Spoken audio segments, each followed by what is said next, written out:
the right button. And there we are. I did not hit the right button. So, there you are. Okay. No, but there we go. Now you're going again. Wait, what's going on? Uh-oh. Do I need to keep Discord up? Apparently, yes. Hold on, go ahead. Minimize it again. All right. No, that's fine. I don't know what it was doing. Maybe it was me changing screens? No, that didn't do anything. Anyway. Oh, I lost all of my stuff. Or is it right here now? All right. There we are. There it is. That's not what I wanted. Okay, so apparently I can't cover the Discord window, because if I do, for whatever reason, it completely removes you, and that is weird. Oh. I've never had that problem before, so I don't know why I'm having that problem now. Yeah, no idea why it's doing that, but good to know. It's for once technology isn't my fault. No, it is OBS and Discord. So what do we got here? So we're here tonight. We are having a completely different conversation than what we're usually used to, or I guess kind of a different type of night than what we're usually used to. We're going to actually discuss the new Dungeons & Dragons movie, Honor Among Thieves. With first content, we're going to try to keep the spoilers out. Then we'll have a little break, and then we'll come back and then go more in-depth with a little bit more spoiler activity. So sit back and enjoy the conversation we're going to have. I just need to find my right button here. All right. So for starters, where do I want to start here? I want to start with the lore of the movie and whatnot, right? That's what I want to know. I'm just here to interject and participate. And I keep turning into. I know. That's because I'm doing something. There we are. I want to make this easier on me, so I'm not constantly reaching over and trying to push the talk button. Because you think I would have done that ahead of time. So the first question that I was actually asked, or not first, but I was asked by a random person when I was at the bookstore the other day. They asked, because I was buying an old D&D book, specifically the first 3 books for the Driss series, because I'm working on a whole project with that. And the cashier said, "Hey, have you seen the new Dungeons & Dragons movie?" And I said, "I did." And first thing I want to say is I recommend it. It's actually a good movie. And he's like, how true was it to Dungeons & Dragons? And I said, it had just enough information and just enough lore from Forgotten Realms and Dungeons & Dragons to stay true to being a Dungeons & Dragons movie, but also didn't go so far into it that if you knew absolutely nothing about Forgotten Realms, Faerun, or Dungeons & Dragons in general, that you didn't feel completely and utterly lost. So that the normal person would be able to sit there and actually enjoy the movie without worrying about being lost somewhere in between. So that brings me to the beginning of the movie, where they really did a huge lore dump with naming of cities, naming of people. Elminster's name got thrown around quite a few times, but they were basically naming a lot of the major cities that are along the Sword Coast. So we had Neverwinter, Baldur's Gate, Waterdeep. I believe they mentioned Icewind Dale. I don't actually remember, or if that's just a me thing. Okay. So they tried to make sure that you knew where you were in the world and who actually existed, because they didn't give a straight time frame as to when this movie was taking place. So you had to kind of figure that out based off of what was going on in terms of the history, which Matt here actually found a nice little timeline of events of what time frame it might actually be, which the internet basically concluded it's somewhere around the late 1490s. What was it, 1497-ish, give or take, for when the movie actually starts taking place. So with that, the movie, again, because it didn't want to, from what I can tell, didn't really want to go too much into the lore of what was going on there, to allow them to kind of create their own story without being pigeonholed by the entire lore of that area. Like when I first saw Neverwinter, I'm like, Neverwinter was destroyed, But then, as I sat there for the last week, looking more and more into more of the history of Faerun and what's been going on, I realized that my history knowledge check is kind of poor right now. Because so much has happened with the changeover from fourth edition to fifth edition, and a lot of the stories have rebuilt a lot of what's going on in the world. So this brings us up to more of a Matt part of this, where we discuss how they introduced or used Dungeons and Dragons, the rule set within the actual movie itself. So, sorry. I think in general, when you're making a movie based on a game, your goal is not to replicate the game, right? Like I was about to use the Mario Brothers movie, and then I realized I have to clarify the old Mario Brothers movie, not the new one that I haven't seen yet. You, they don't they don't tie themselves like you don't touch a flower and start shooting fireballs, right? Like you're trying to do a narrative based in that world, and that's what they did much better here. I've only read one of the Dritz books, but I've read some other D&D tie-ins, and sometimes they're a little too much focused on the rules of D&D, and they're describing how someone's like a third level ranger, or I could cast 2 first level spells today, or it's a little too rules heavy, and it's not good for the narrative. This, I think they do just what they need to do. They're like, this is a world where this is a thing, and here's how this thing works in the movie, and who cares if that's not how it works on the tabletop, which is fine. I think that works fine for me.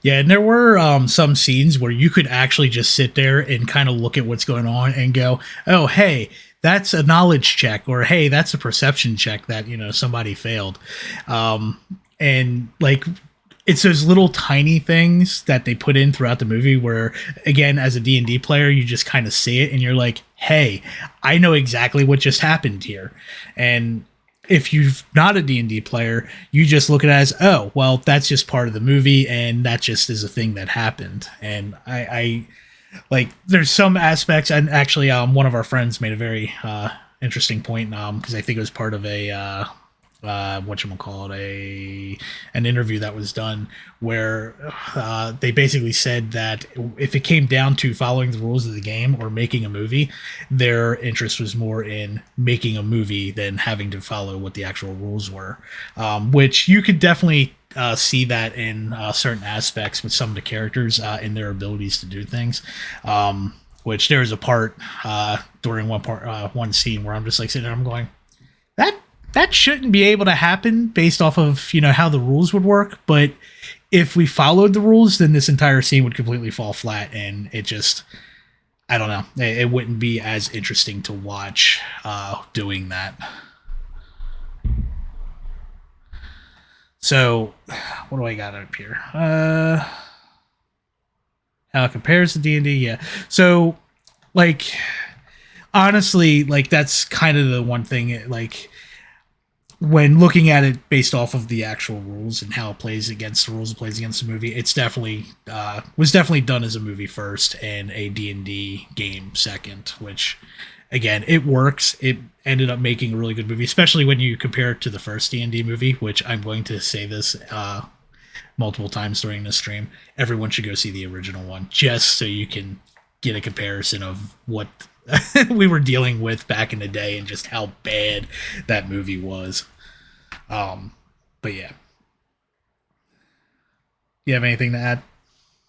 No, I feel like that's all. We'll probably discuss specific rules things later when we can be a little more specific. But for now, as an overview, it's not it's not a perfect recreation of the table, and it shouldn't have been. So that's fine. Yeah, and honestly, trying to explain the movie itself without spoiling too much is kind of rough, just because there's so much going on. So yeah, definitely during the more spoiler part, the So conversation's going to be since yeah. since we brought that up here, I'll go ahead and mention, and that's usually a sign of a well-crafted tight movie, right? Where I can't just say this character did this wacky thing because it has no relation to the plot, but it was thrown in there because we have 50 some actors and all of them have to do their cool thing. So the fact that it's really hard to pull a specific scene without accidentally spoiling part of the main plot shows you that the writers cared about creating, a story that went through, and every scene has a purpose. And so we'll talk later maybe a little more about the construction of the movie as a whole, but just that fact kind of shows you why I think this movie was made by people who cared, which is a rare thing to say these days. Yeah. Um, and that kind of brings me to like the aspect of the movie and whatnot. Like there's so when I first watched it, it's like here's an Easter egg, here's an Easter egg. Like it was just like really minor Easter eggs, and I only caught like maybe two or three of them. And again, over the last week, I started seeing more articles coming. I started reading more and more about the movie and what was done, and like the amount of just little hints here and there that were coming out through the movie of like the random dragon that shows up. Like there's an entire story about this dragon, and I didn't even realize it. I'm just like, oh, they're like, this is a Dungeons and Dragons movie. We need a dungeon and we need a dragon. So here you go. And they're like, yeah, this is a dragon's name and everything about it. I'm like, hey, whatever. And I ended up finding out more about him because I was like, I want a plushie of this dragon. And come to find out, he's existed forever, like in the actual lore. And I'm like, oh. So as I'm going through more, I'm like, there's just so like the attention to detail from beginning to end is just there.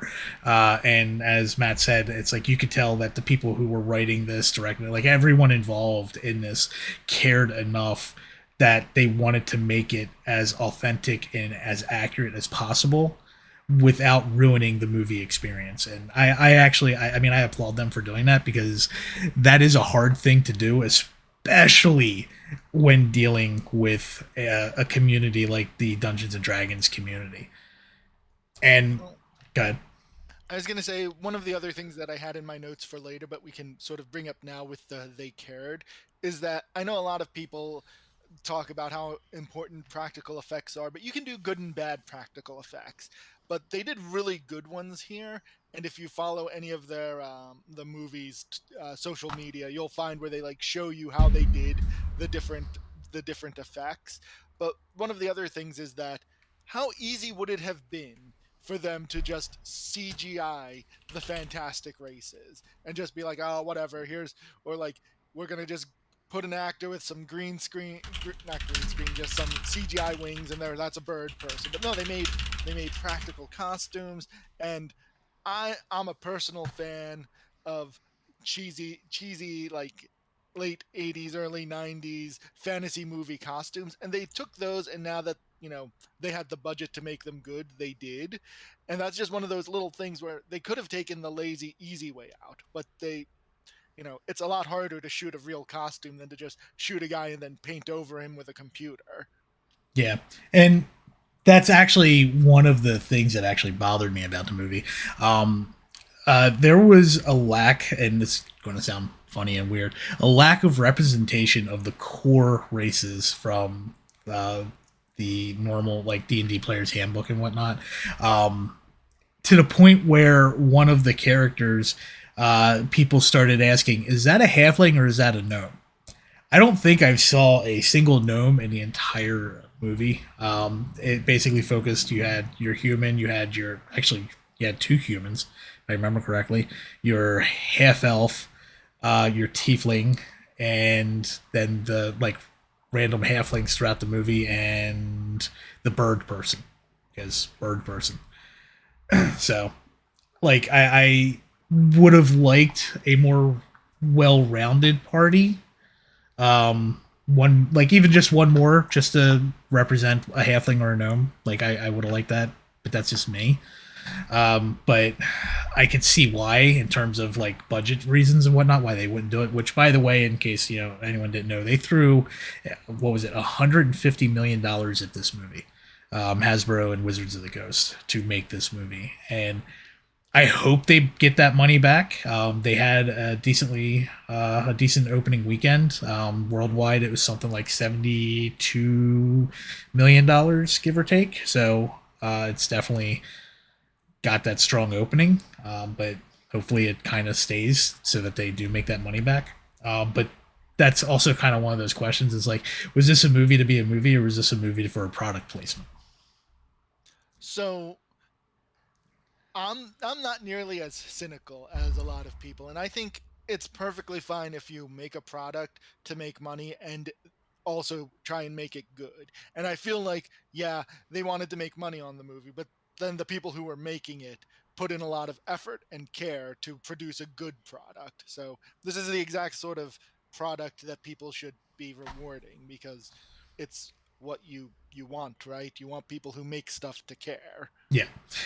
Which then brings me to the fun little question: like, how much of this movie is now considered canon within the Forgotten Realms?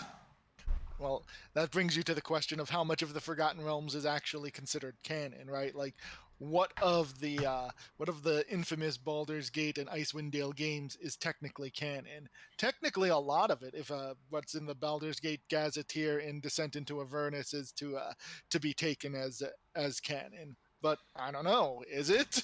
So years ago, like right around the transition to fourth edition to fifth edition. So Wizards likes to have very dramatic changes in their worlds whenever they do that transition. So a good example would be third edition and fourth edition. Literally, the Sword Coast exploded.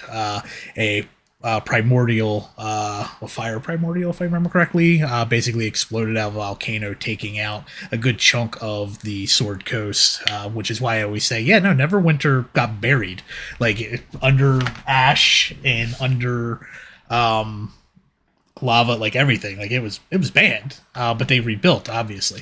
It was called the Sundering, if I remember. So then the transition from fourth to fifth, this is kind of how they justify their changes in how magic works, how certain classes get certain abilities and whatnot. So when they're doing this transition to fourth and fifth edition, I was reading one of the Driss books, and it ended on a huge cliffhanger, and I was just like, okay. Let's see when the next book's coming out, because it had been at least a year at this point, because I was pretty much behind on reading, and I go to the author's page, and he's like, yeah, no, I'm no longer writing the Driss series. Wizards of the Coast has basically put up a stop on all books coming from authors who are writing in the Forgotten Realms and Faerun. And it was like, why? What happened? And so a few months after that, they finally said, hey, all the authors are allowed to write. However, basically what Wizards was doing was they were putting their own hold on anything that was written so that it fit into the dynamic of the story that they were telling. So that anything you were writing for Forgotten Realms had to fit into whatever modules they were writing, whatever was historically happening canon-wise in the Sword Coast, whatever was happening where the Red Wizards are, which is what they like. All of it had to be to their standard, or they would not allow you to publish it. So that's why it's like, if this is coming straight from Wizards, I'm assuming it's all considered canon, and that these people now officially exist in Faerun as they've released their character stat blocks, or their monster stat blocks. And honestly, that means that what happened in Neverwinter is actually a thing that is part of that history. If this is all considered canon, which I'm assuming yes, based off of what I know, what they did to all the authors. So I realize that since you made me a mod, I can post links without having to send them to you. There is a 2021 blog post from Chris Perkins, or 2021. I'm sorry. Yeah, that's what you That said. explains what is canon, and the answer is kind of everything, but also nothing. So uh, each individual media stream has its own independent canon from the core rule books, which is a neat and easy way to handle it, and honestly how I probably would handle it if I were in charge of making these decisions.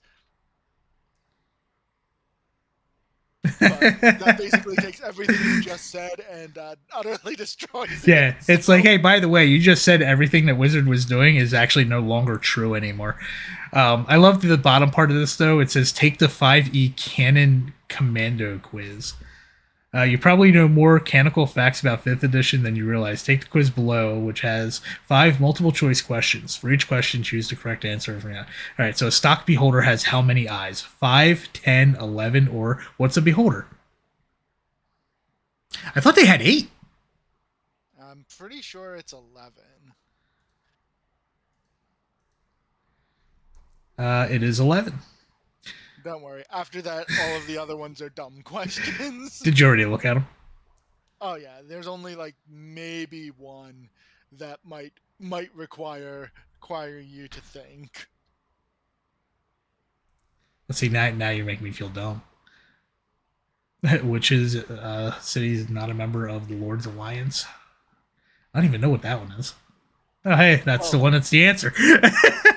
I was like, maybe the one that's a real world city. Yeah, and I'm like, wait, in 5th edition, where do Modrons come from? I'm assuming it's Eberron. Oh, I'm wrong. No, from Mechanus, the planet of neutrality. Well, the plane of neutrality. Where's that actually? Look, Radio Shack. I love that. Where's that? Which campaign setting is that from? Oh, I don't know what campaign setting it's from. That's just a thing that has been true for forever. If it's, I think you go there in Planescape Torment, I'm pretty sure, or you talk to Modrons. Something happens with Modrons in Torment. What caused the cataclysm known as the Morning? I'm not even going to read these. This is stupid. I don't even know why I did this. The questions are dumb. You know what this reminds me of? This reminds me of those compliance testing that places have, where it's like, okay, now that you've done your 2-hour training, here's the obligatory 10-question quiz we have to give you. Get 9 out of 10, and there's like one actual answer and then 3 joke answers, like your teacher would give you on multiple choice tests for the extra credit. You mean the one that you purposely screw up with just because you're like, this is so dumb, why are you making me do this? Or was that just me? No, you take all extra credit whenever you can get it, but we're getting a little far afield. We are, sorry. Was there more overview stuff you wanted to talk about before we got down to the the movie as a movie portion of the discussion? Well, I'm just looking at your notes real quick and seeing if we kind of hit on everything. Casting characters. So you have in here, it's an Edgin. Edgin? Is that his name? Edgin? Edgin, I think. Edgin? Okay. But every character has a purpose. Do you want to explain that one real quick? Yeah, so in a lot of movies these days, and maybe these days I might be wrong. I don't watch a lot of movies, but when I do, and you have one of these sort of action movies that claim to be like an ensemble movie, they're not really an ensemble movie. The main character does everything, with everyone else sort of there to like hit a button, open a door, to do their one thing, and then it's back to the main character. Here it actually felt like an ensemble, like an adventuring party, where, yeah, sure, this might have been like, if it were an actual table thing, it was whoever was playing Edgin's personal adventure, and so everyone else was along for the ride, but it didn't feel really forced. And yeah, he's the main character, but you never feel like everyone else is just there, right? They all have a distinct narrative hook and purpose. I'm going to be honest with you.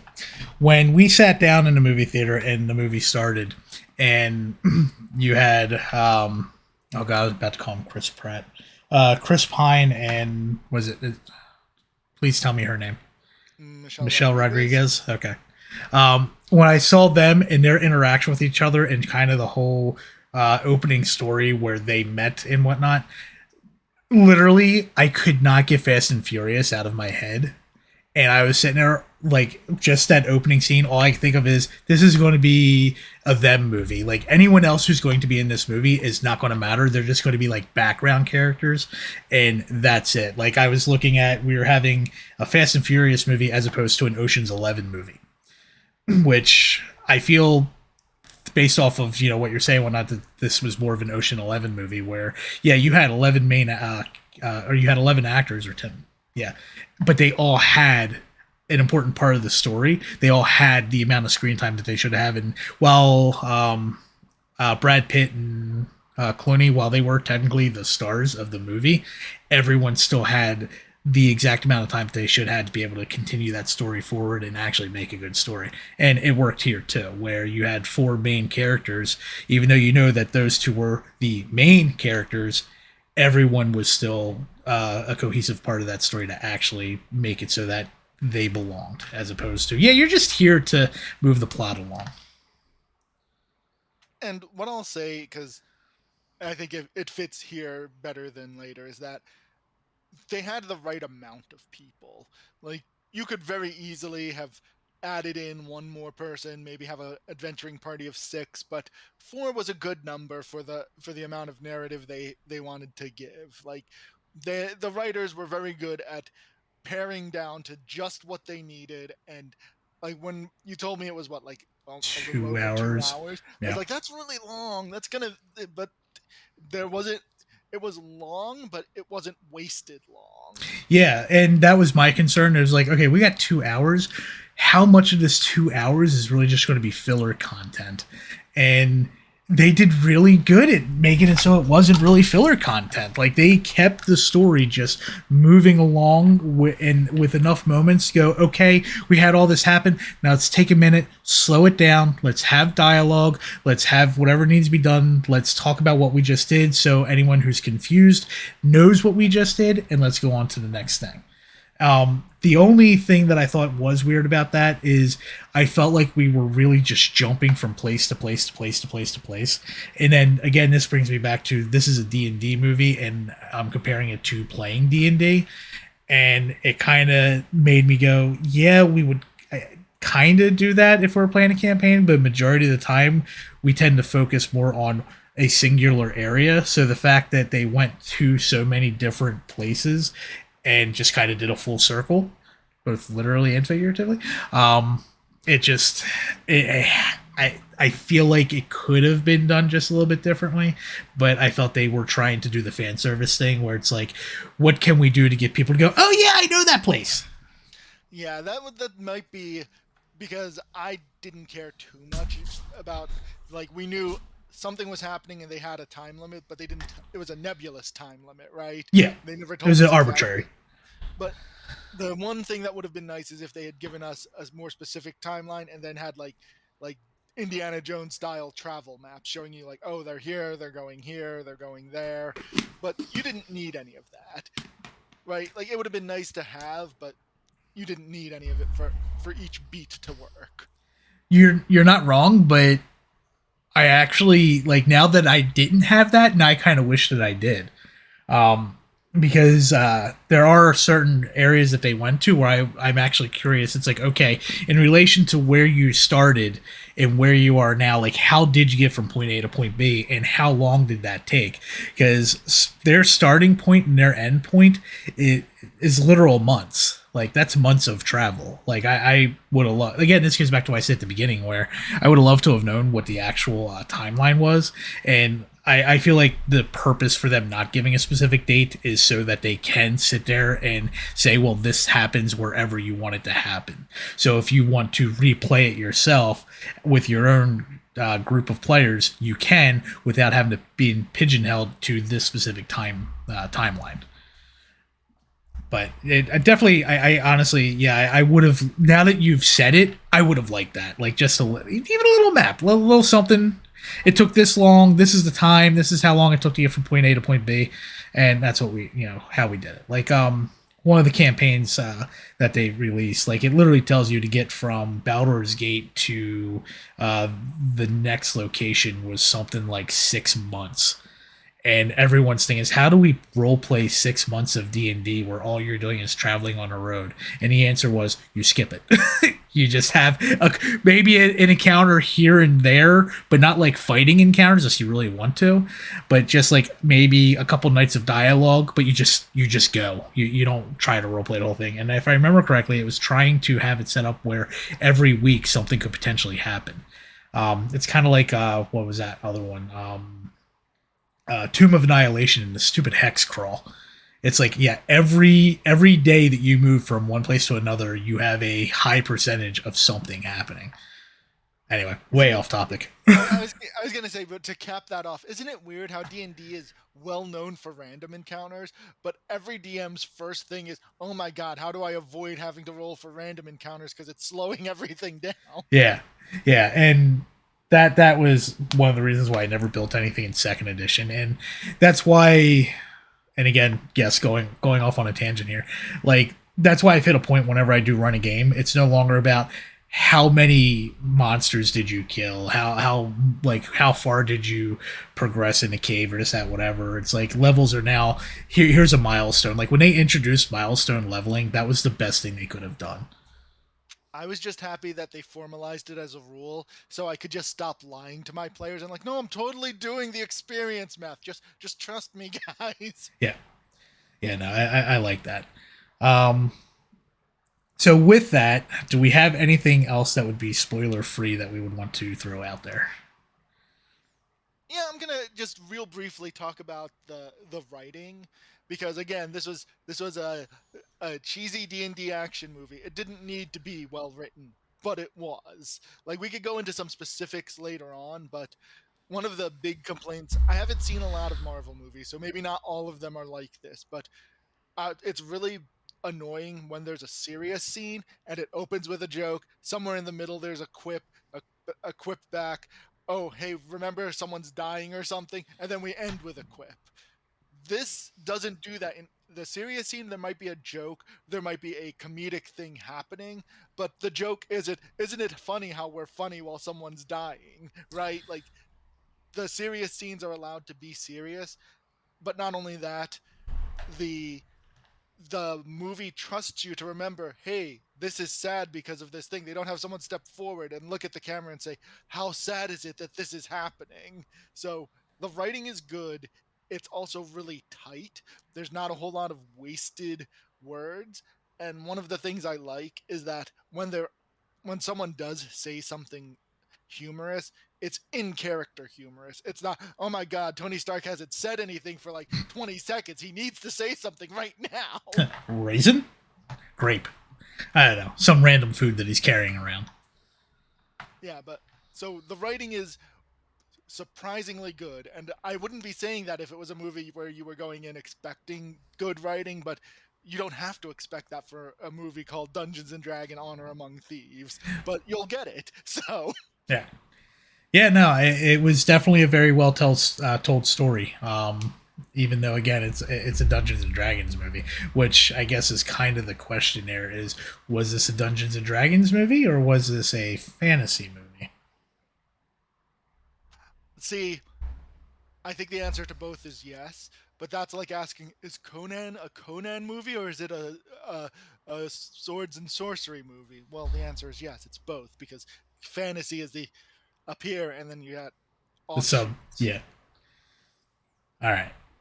So with that, I'm assuming you have nothing else to add here. No, I feel like everything on my little cheat sheet we've either talked about or no, I think we've hit all of the things that I wanted to check mark on. Checking off mine real quick. That's a spoiler. You got that. Okay, so I'm gonna hit a button to do my little intermission thing. Um, Take a quick little 5 minute break to grab some things, do whatever. Have my little Be guys honest, you're running. just updating your idle champions. Just be honest I'm with updating people. my idle champions, but I'm also going to go grab a piece of cheese because I kind of want some cheese. All right, back in a moment. All right.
And there we are. All right. Do I have everything back up And properly?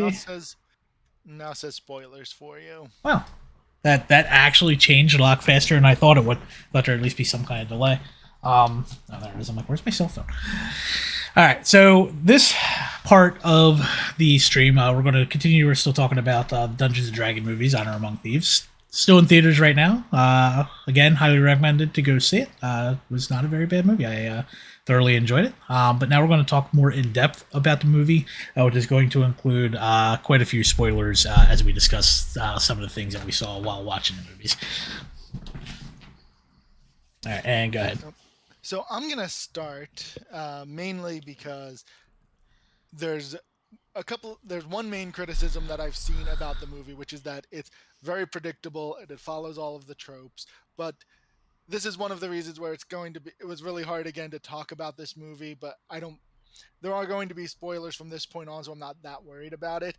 But also, if you've ever seen a movie or read a book, you shouldn't be surprised, and that's fine. They're doing everything right with all of these individual tropes. You're not going there's no weird last minute swerves or anything.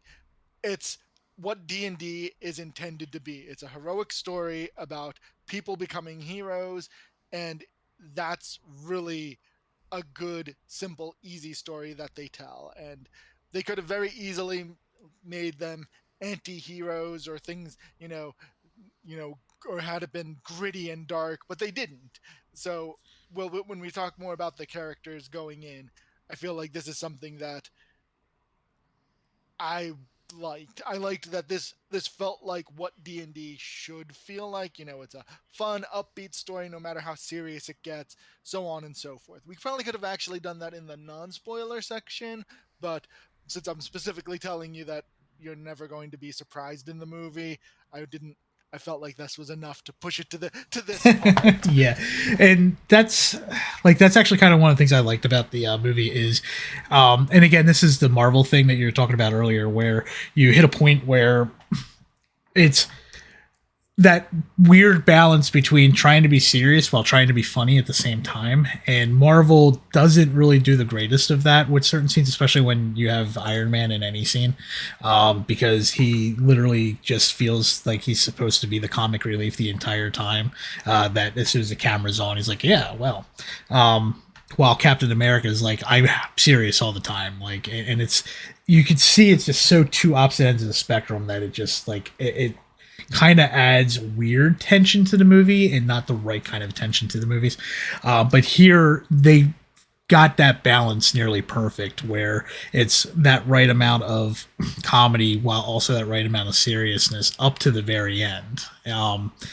And it's kind of refreshing for a movie. Like, I'm a guy who hasn't gone to the movies in a while because I've hit a point where if I'm watching a movie, I don't want to know the entire outcome before we get from point A to point B, from beginning to end, because I need to be that surprise. I need to have I need to have the movie make me think. And if it doesn't do that, then I'm just mindlessly watching it, staring at my phone while eating popcorn, and I end up missing parts. And the way that they did this movie, it just worked and it kept me engaged the entire time. Like, I actually felt bad because there were like moments where I'm in the movie theater and I start laughing and I realize I'm the only person laughing. I'm like, am I the only one who got the joke, or am I just the only person who's just like clapping like a seal right now? Like, I don't know. But it was done great, and I enjoyed that engagement, even though you could tell what was going to happen. Like, you're 30 minutes into the movie and you're already going like, why didn't they figure out who the real bad person was? Like, why are we kind of tiptoeing around and not realizing what's happening? Like, it was obvious, like right there, and it still didn't matter. Like, well, since we're in spoilers, like, did anyone not know that Forge was a bad guy the minute he took Edgin aside to tell him the thing you absolutely want is here? Yeah, like That was actually I thought that was going to be the swerve at the end, is that it really was a tablet of riches. It was not a tablet of reawakening. I thought that was going to be like he was going to use it to try and resurrect the old guy, and it wouldn't work. And he like that's what I thought. I thought that was what was going to be the the fake out. And then when it didn't happen, I was like, oh, This is just an honest 100% just fun story. They're not here to make you leave the movie feeling bad. And I actually had that thought, and I was like, no, there's no way they're going to do that, because if they did, that would just be like so incredibly bad, and then the movie would get panned. Like, people would flat out say, this was a really bad movie, don't go to it, the ending is horrible. Like, and It would be a movie about learning to accept reality and that sometimes you can't change fate, Frank. sure, but what actually happened is it means that the Red Wizard actually tricked Forge into getting that because they wanted the one item that they knew could potentially save people from their dagger. They want it in their possession, and Forge didn't know that. He literally thought it was a tablet of riches. Well, let me correct myself. I feel it was implied that that's what he actually thought it was. Like, he didn't actually know what it really was, and that the Red Wizard told him, hey, this is what it is. This is why we should go get it. I can promise you everything in the world if you can get this, and here's what the plan is. And he's like, okay, cool. But here's what you're really going to tell Edgin? I feel like that's going to drive me nuts. Edgin. I'm pretty, because I think sometimes they just call him Edge. Okay. Like, but here's what we're going to tell him to get him to actually want to do it. Because if you couldn't convince him to do it, there was no story. There was no movie, obviously. And, you know, the whole premise is I need to bring back my wife. Not I need to bring back my family. Or as he said, I wasn't bringing back your mom. I was bringing back my wife. And that, like, fun little realization at the end for him, it's like there's character growth for you right there. And it's one of those things where it didn't feel like it was forced character growth. Because I think I talked to you about this like after the movie. Like, you fully expected for Simon or someone to come like put their hand on Edgin's shoulder and be like, you know what you have to do here. But they didn't. They didn't get schlocky. They, like, yes, it was everything you expected. There was a brief flashback. There was a thing that reminded him, but that was it. They trusted that you movie watching audience, you remember that scene we gave you like 15 minutes ago? Okay, we don't need to say it word for word again. Good. Trust us. We trust you. It was well put together, and it could have been bad, but it wasn't. Yeah. And basically the ending was the acceptance of this is the Fast and Furious thing. This is my family now. This is what everything's about. It's about family. And family isn't always going to be the blood related people. It's not always going to be that person that you married. It's the people who are in your life that you have grown to love. Yeah, like basically just love as a person in your life. And that's basically what happens with Holga. They have been together for so long that Kira, is that her name? Yes. The kid. Yeah. Like, that's all she's known. Holga is her mom. That's it. And while Edgin, yeah, he's losing his wife, but he gained a whole new family. Like, he gained something more. And here's another thing. They set that up in the movie without having anyone specifically tell you that. Like, when they re-meet up again and the first one Kira goes to is Holga. Like, at first, like, you're thinking, oh, that's just a kind of a funny scene. But then, constantly throughout, they're reinforcing this theme without stopping every time and telling you, hey, look how important these two people are. No one says it. It's just true. And you notice it without being told. Yeah. And again, I know I'm sounding like a broken record here. It works. Like, everything that they did in this movie actually worked, and it made for both a good D&D movie and a good fantasy movie. So yeah, go ahead. There were two other scenes that sort of touched on this whole idea that this was a fun movie, but they knew when to put the fun on hold. The first is when Holga goes back to see her ex-husband. That could have been 5 minutes of cheesy short jokes and things like that. But it wasn't. There was the one thing where Edgin like acknowledges, yes, this is a silly scene, and then that's it. They wink at the audience like, yeah, this is going to look weird and funny, and then it's not. It's played perfectly straight, and everyone in that scene, I forget what Mardigan's new wife's name is, but all three of those people who are acting there, they're not there winking at you like this is funny, laugh at this silly scene. It felt like it could have been any other serious movie. And what's really funny is because yeah, when that first happened, I was just like the inner child in me just wanted to start kind of giggling like a little girl, but then I was just like, no, this is played out really well. Like you can tell that like yeah, it wasn't made for laughs. It was made again for more character development. It was like this is Hogan. This is where she came from. This is what she gave up in her life for compassion, for friendship, for love, like all of that, like that.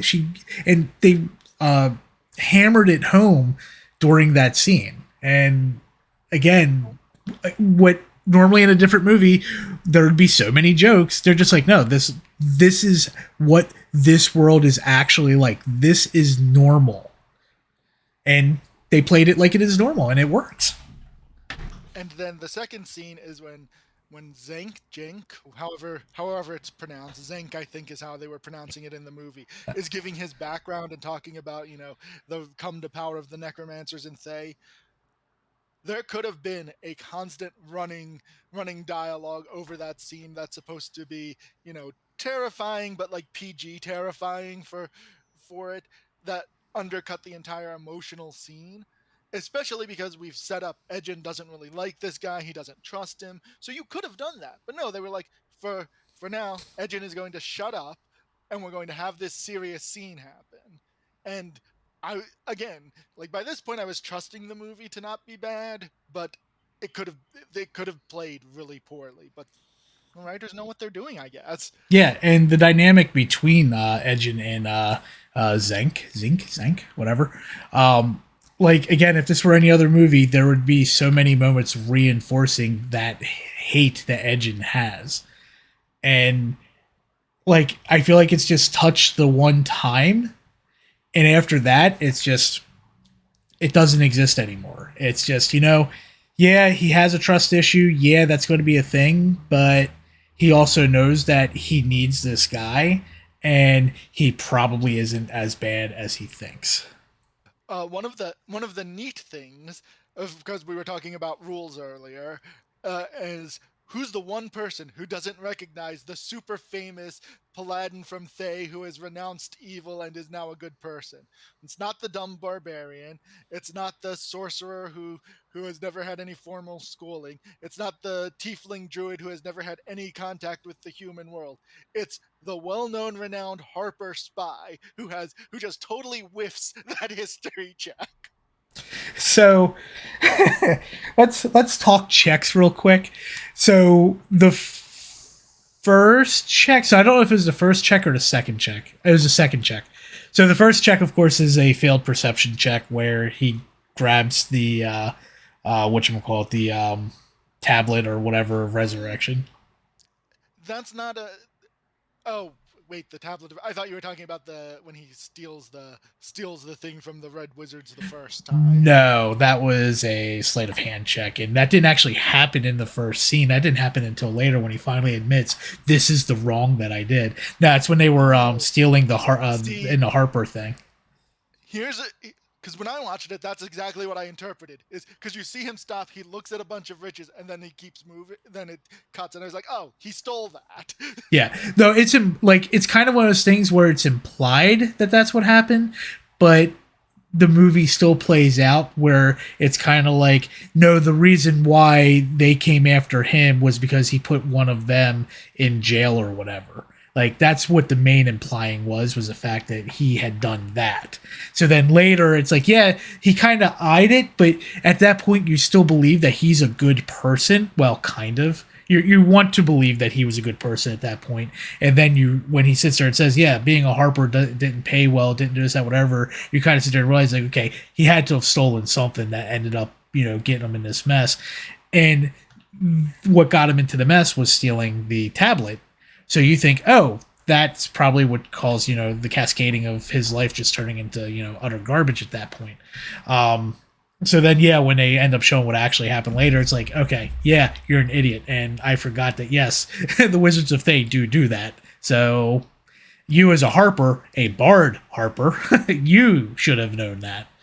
But no, the second check that I noticed through the whole thing was, and it was the funny scene that they had to have was when they were doing the execution scene in the middle of an alleyway where the executioner pulls out this axe and Holga goes, "Oh, is that an axe made by so and so?" And the guy's like, "Well, yeah." And it's like, "Oh, there." So I guess the question is, would that fall under a history check or would that fall under a craft check So or an intelligence check? this would be one of those times where I'd say Holga, given her background, may not have even needed, if I were the DM, to have made a check, right? She knows her weapons. She says at some point like she's handled this guy's axes before. Like I might have just said like it's just a perception to notice the mark, and she knows what the mark means. Okay, and like I liked how they did that, how that whole scene played out.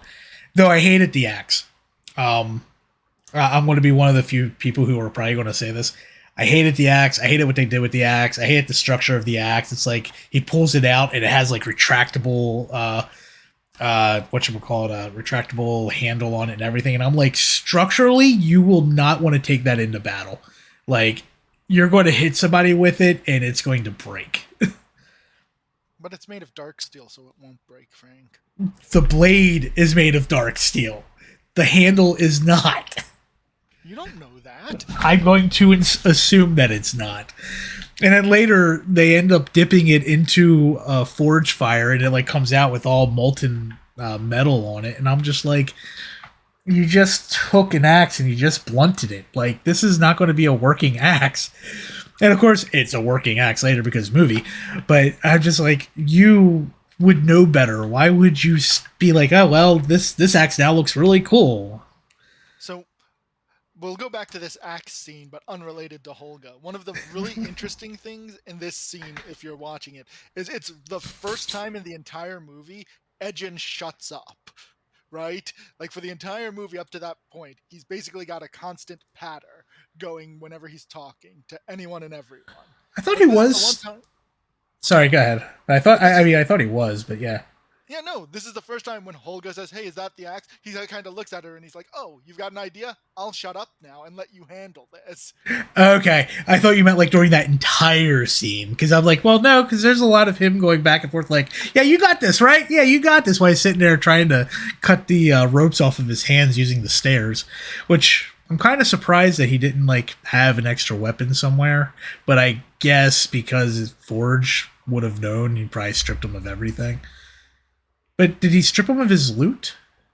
His reinforced loot? He loots someone in there. But it's one of those, like, again, there's a whole lot of things where they're showing you characters without, like, she doesn't stop at, she's not constantly telling him, like, "I've got this, shut up, let me handle." Like, there's a trust there, and they show you that, and they just move through it. And you noticed it, but it wasn't obvious. Yeah. And at this point, this is where you can say this is not like a D&D party, because in a D&D party, no one trusts anybody to get out of a situation.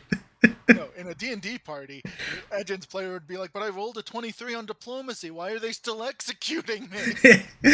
Well, because the guy who's in charge basically said you need to die. But yeah. But yeah, no. Edgin, honestly, Chris Pine, wow. I think he was the perfect person for the role.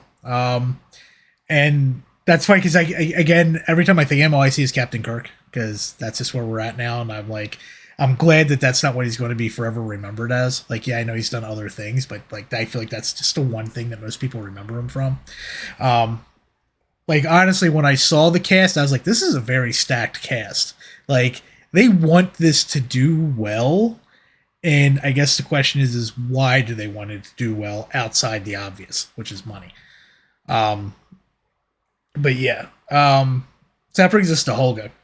So, yeah, what are your thoughts? I feel like that brings us to Holga is kind of a lie, since that's who we've been talking about nearly this entire time. You're right, because Edgin is kind of like this. It's his story in a way, Like it's supposed to be his story, but everyone else's story is actually intertwined in this. And again, it all works out as we said earlier.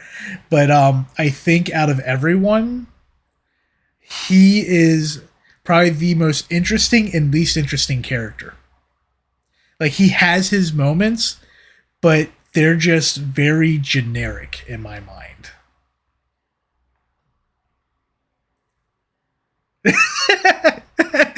Are you? I'm like, yeah, no, that's true, but I'm also trying to think like, again, it comes back to there's no sucker punches or surprises, and so yeah, he's very generic, but he's pulled off he's pulled off well. He's not like, you couldn't just replace him with another fantasy hero archetype, right? It has to be Edgin in this role. Yeah, and I think part of that is because, and this is just my line of thinking, is he's a bard. But other than the fact that he had some knowledge here and there, and he had a lute on his back, and he sang at one point, like he didn't feel like what most people see the stereotypical bard as. Like, yeah, he did a lot of talking, but he didn't do a lot of talking. Like he knew when, as you said, he knew when to shut up. He knew when to trust other people. And from your typical player standpoint, that's not your normal bard. Your normal bards are as annoying as anything. They're constantly getting us in trouble, getting us out of trouble.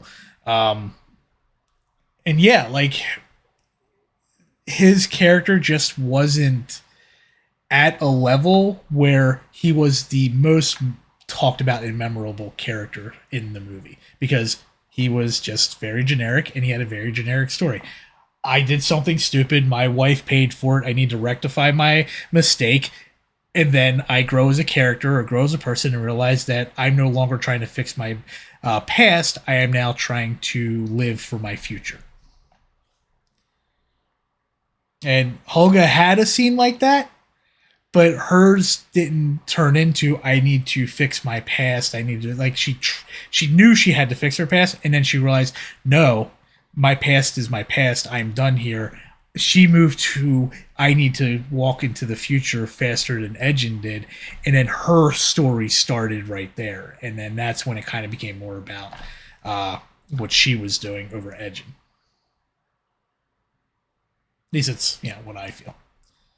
No, I think that's right. And I know a lot of people have been sort of comparing this like this is a D&D party, but what it feels more to me is if it were like a standard like D&D CRPG and Edgin is the player character because he's kind of central to how everyone else decides what they do, right? Yeah, Like he encourages Holga, you really should go talk to this guy. He's like, Simon, trust me, you can do this, and Doric, you should trust me, you should do this. Like he feels more in that role and then less of a table of equals, right? This comes back to it's his movie and these other people are just kind of there yeah. involved in it. So that's why I feel like you could replace him, but the story would be very different. Whereas you could put any other bruiser type in Holger's role, and it would kind of be the same movie. You know who he reminds me of? Locke, Final Fantasy VI.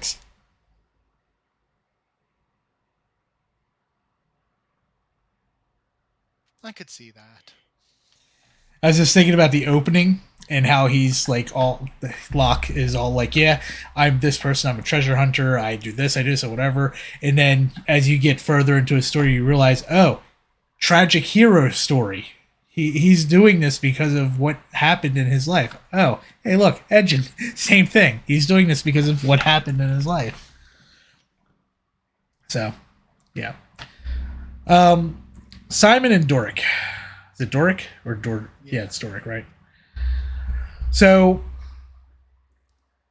this is where things kind of start falling apart for me when we talk about everyone kind of has their own story.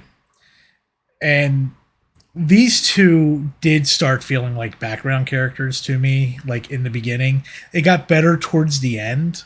Like it's again, they didn't come out in the story until the plot finally required it.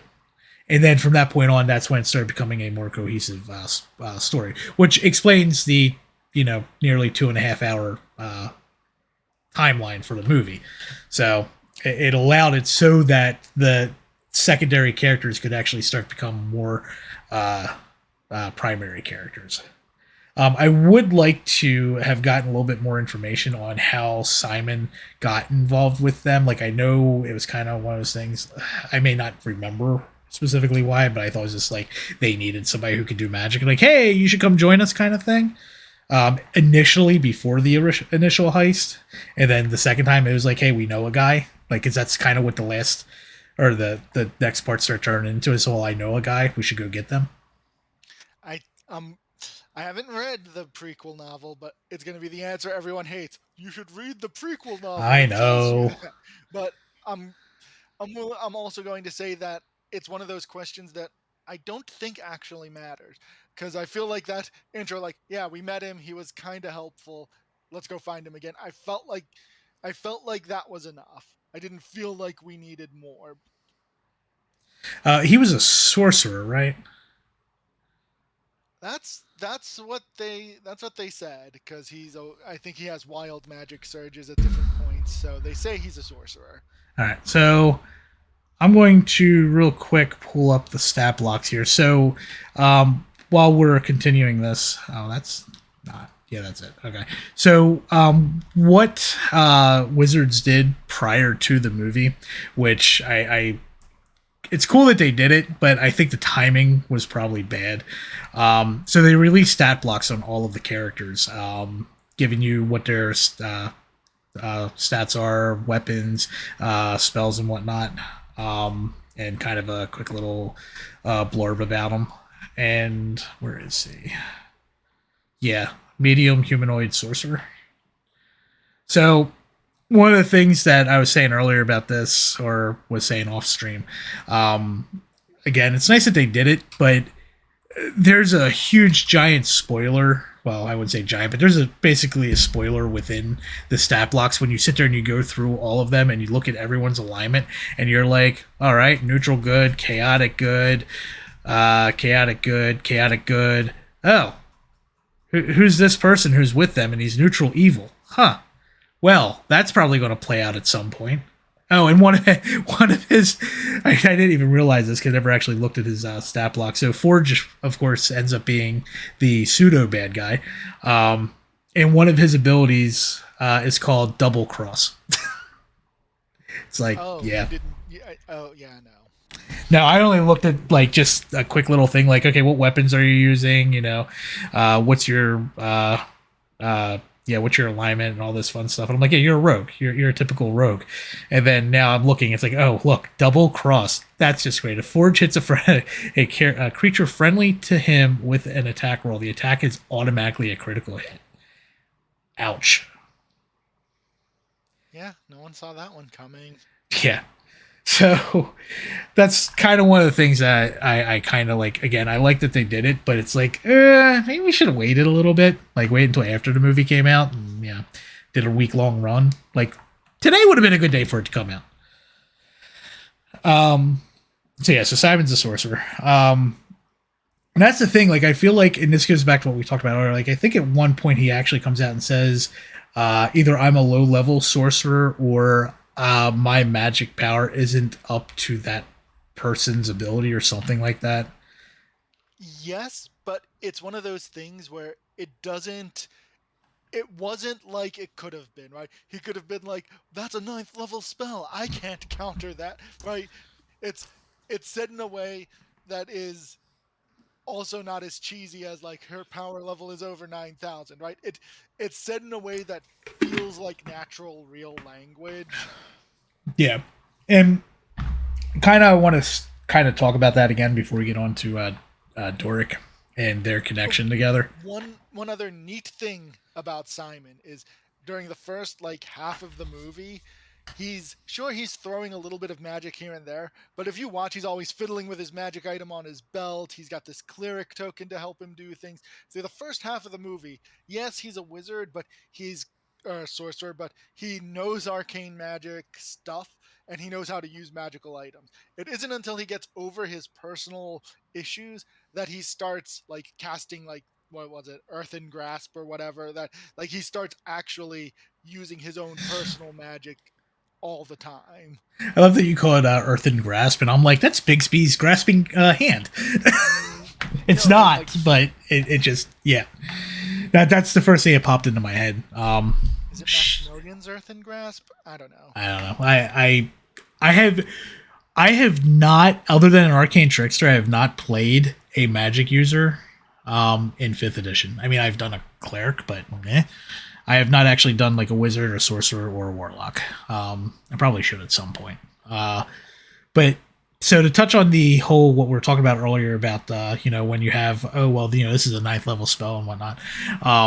Like some of the older books, and even I think even the first D&D movie had moments like that where they're like sitting there like just saying, well, I'm a this level rogue, or my personal favorite was Artemis was fighting a wizard, and a wizard cast Stone Skin, and you just see him, or not see him, but in the book he's throwing anything and everything he can at this wizard, including what was it, like boards from the house that was falling apart around him because all the fireballs being thrown. He was throwing chairs at him, and out of nowhere he just goes, how many do you have? And it's like, oh, the immersion has just been broken, because he's literally talking about how many more hits can he take before the spell dissipates per the normal rules.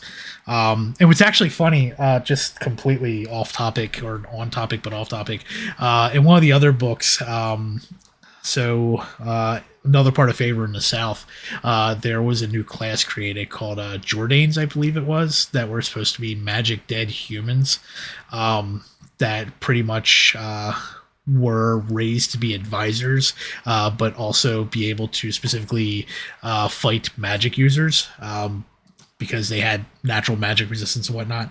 And one of the training sessions was he was fighting one of the wizards, and the wizard cast Stone Skin on him. So his response to it was trip the wizard, grab his leg, and stab him in the bottom of the foot, because apparently Stone Skin only covered everything up to where the soles of the foot were, so the foot was completely exposed. And it was just fun and weird, and it kind of made me go, is that how that spell would actually work, or are they just kind of doing this because? I have no idea. So like when we start getting into those kind of parts, it kind of removes the immersion from it, and we did good here. Again, this goes back to, was this a good D&D movie, or was this just a good fantasy movie, or both? And I think it was a good movie. One of the other things is that by not doing that, you don't have to think about it, because once you start doing that, you have to start thinking about things mechanically, right? Like, well, Time Stop's a 9th level spell. Why is she using, like, why is she not opening with Time Stop, right? Like, and then narratively, it's because Time Stop, has that big wind up. She can't necessarily rely on it, so it makes sense narratively. But if we were to strip it away and look at it like she's a high level sorcerer, yeah, why didn't she walk in with greater invisibility and drop Time Stop? Yeah, and and again, because this goes back to the question, do you build a movie based off of rules, or you build a movie based off of being a movie? And they went, we're going to make a movie. And that brings us to Doric and her big moment in the movie, where she's spying on the Red Wizard of Thay to see where all the riches are going to be held, and finding the door and whatnot. And she goes in, so she's a druid, a tiefling druid, who looks very human, with little horns. Yeah, she's a human with horns. She goes in there as a fly. Now, anyone who knows shape change for druids, a fly is not something that they can turn into. So they kind of broke the rules to be able to make this possible. And then from there, the Red Wizard is just like suddenly like, everyone stop what you're doing, and then points at the fly, and does she like yell shape changer or something like that?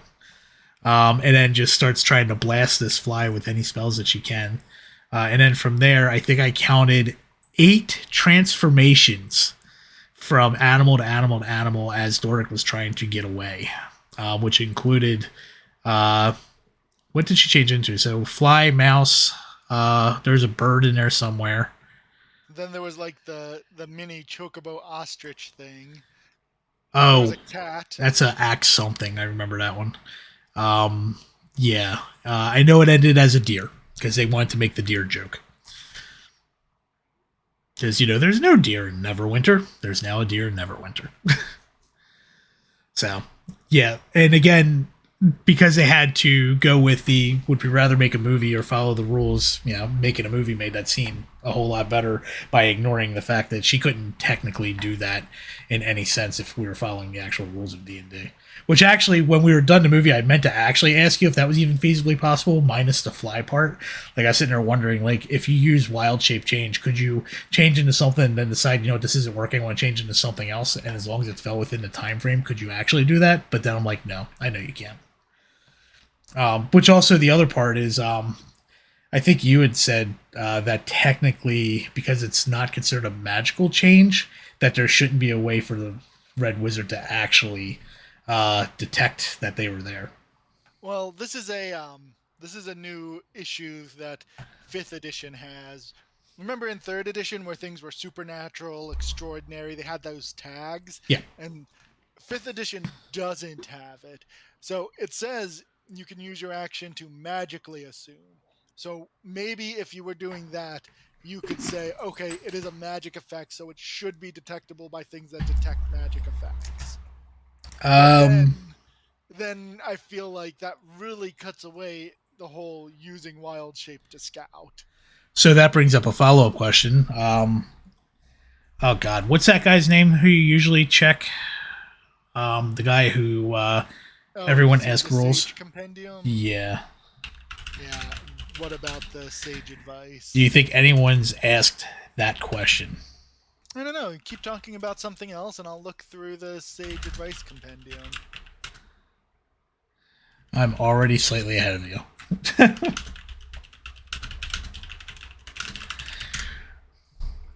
Wild shape is magical effect starting at level. Nope.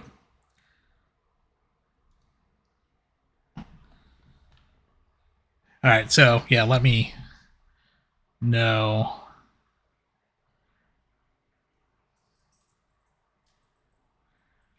Sorry, I just happened to know something. Apparently, someone's saying True Sight would work. Mm, no, because it's not an illusion. It's a transmutation effect. It's the same way that True Sight wouldn't see through a physical disguise. So, according to this, it says yes, True Sight will see through wild shape, as mentioned in the question. True Sight can perceive the original form of a creature transformed by magic. And the first line of Wild Shape says that, starting at level 2, you can use your action to magically assume the shape of a beast that you have seen before. Huh. This just opens up a whole can of worms. So while he's looking at that and, trying to wrap his head around whether or not it would work. So Doric gets introduced to the party by Simon, where Simon says, yeah, I know somebody who we can bring here. It's like, oh, well, how do you know? It's like, well, we kind of had a thing. So Oh, True Sight does have. Okay. So, yes, can perceive the original form of a shape changer or a creature that. Okay. So, True Sight has. It's not the same effect that I thought True Sight was, because True Sight used to only see through illusions. Okay. So yes, in this case, something with True Sight would defeat Wild Shape. So in theory, that scene could have actually have happened minus the fly. Yes. Okay. Oh well, it had to have been something else, right? Because she. So how would that work? So she could have let's say already in a cast it ahead of time, and it lasted a long enough time that she could have no, what I used mean it. is, like, how does it physically work? So True Sight, she's a fly.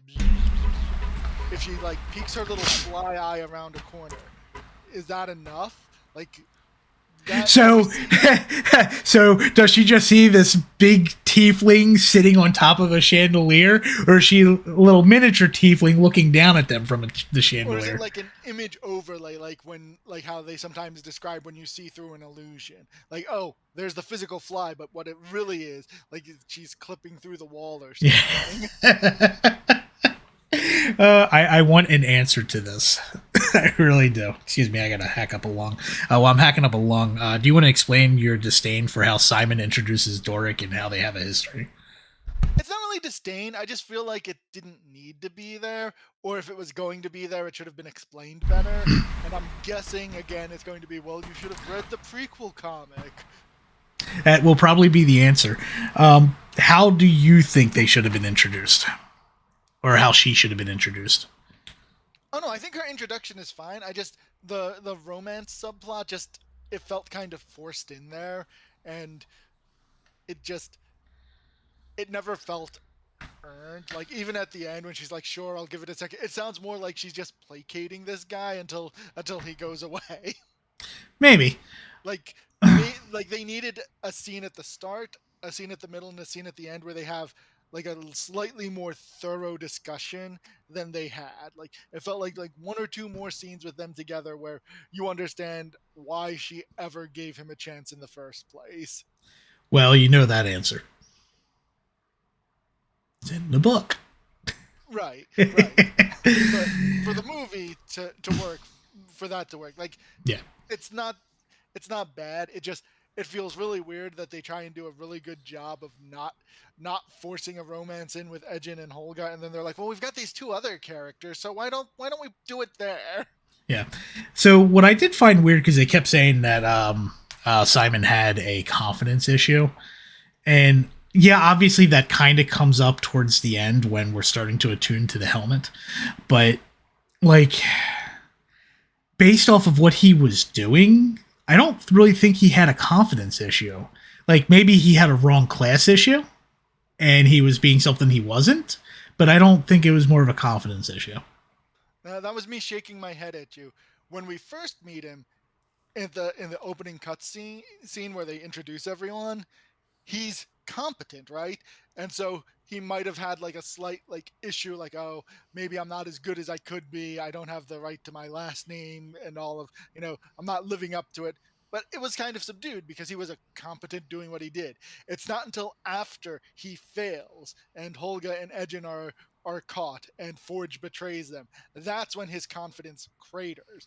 And you see that from, the moment he's trying to put on that show, and he's very clearly a different guy than the guy who jumps aboard the stagecoach and casts a spell to disable three people without even thinking about it. So it's that failure there that I think breaks his confidence. Yeah, but I think he was doing that on purpose to like I feel like he was using the lower end cantrips basically at this point to make things smell like grass. By the way, that's apparently a Easter egg as well to one of the D&D streams that exist.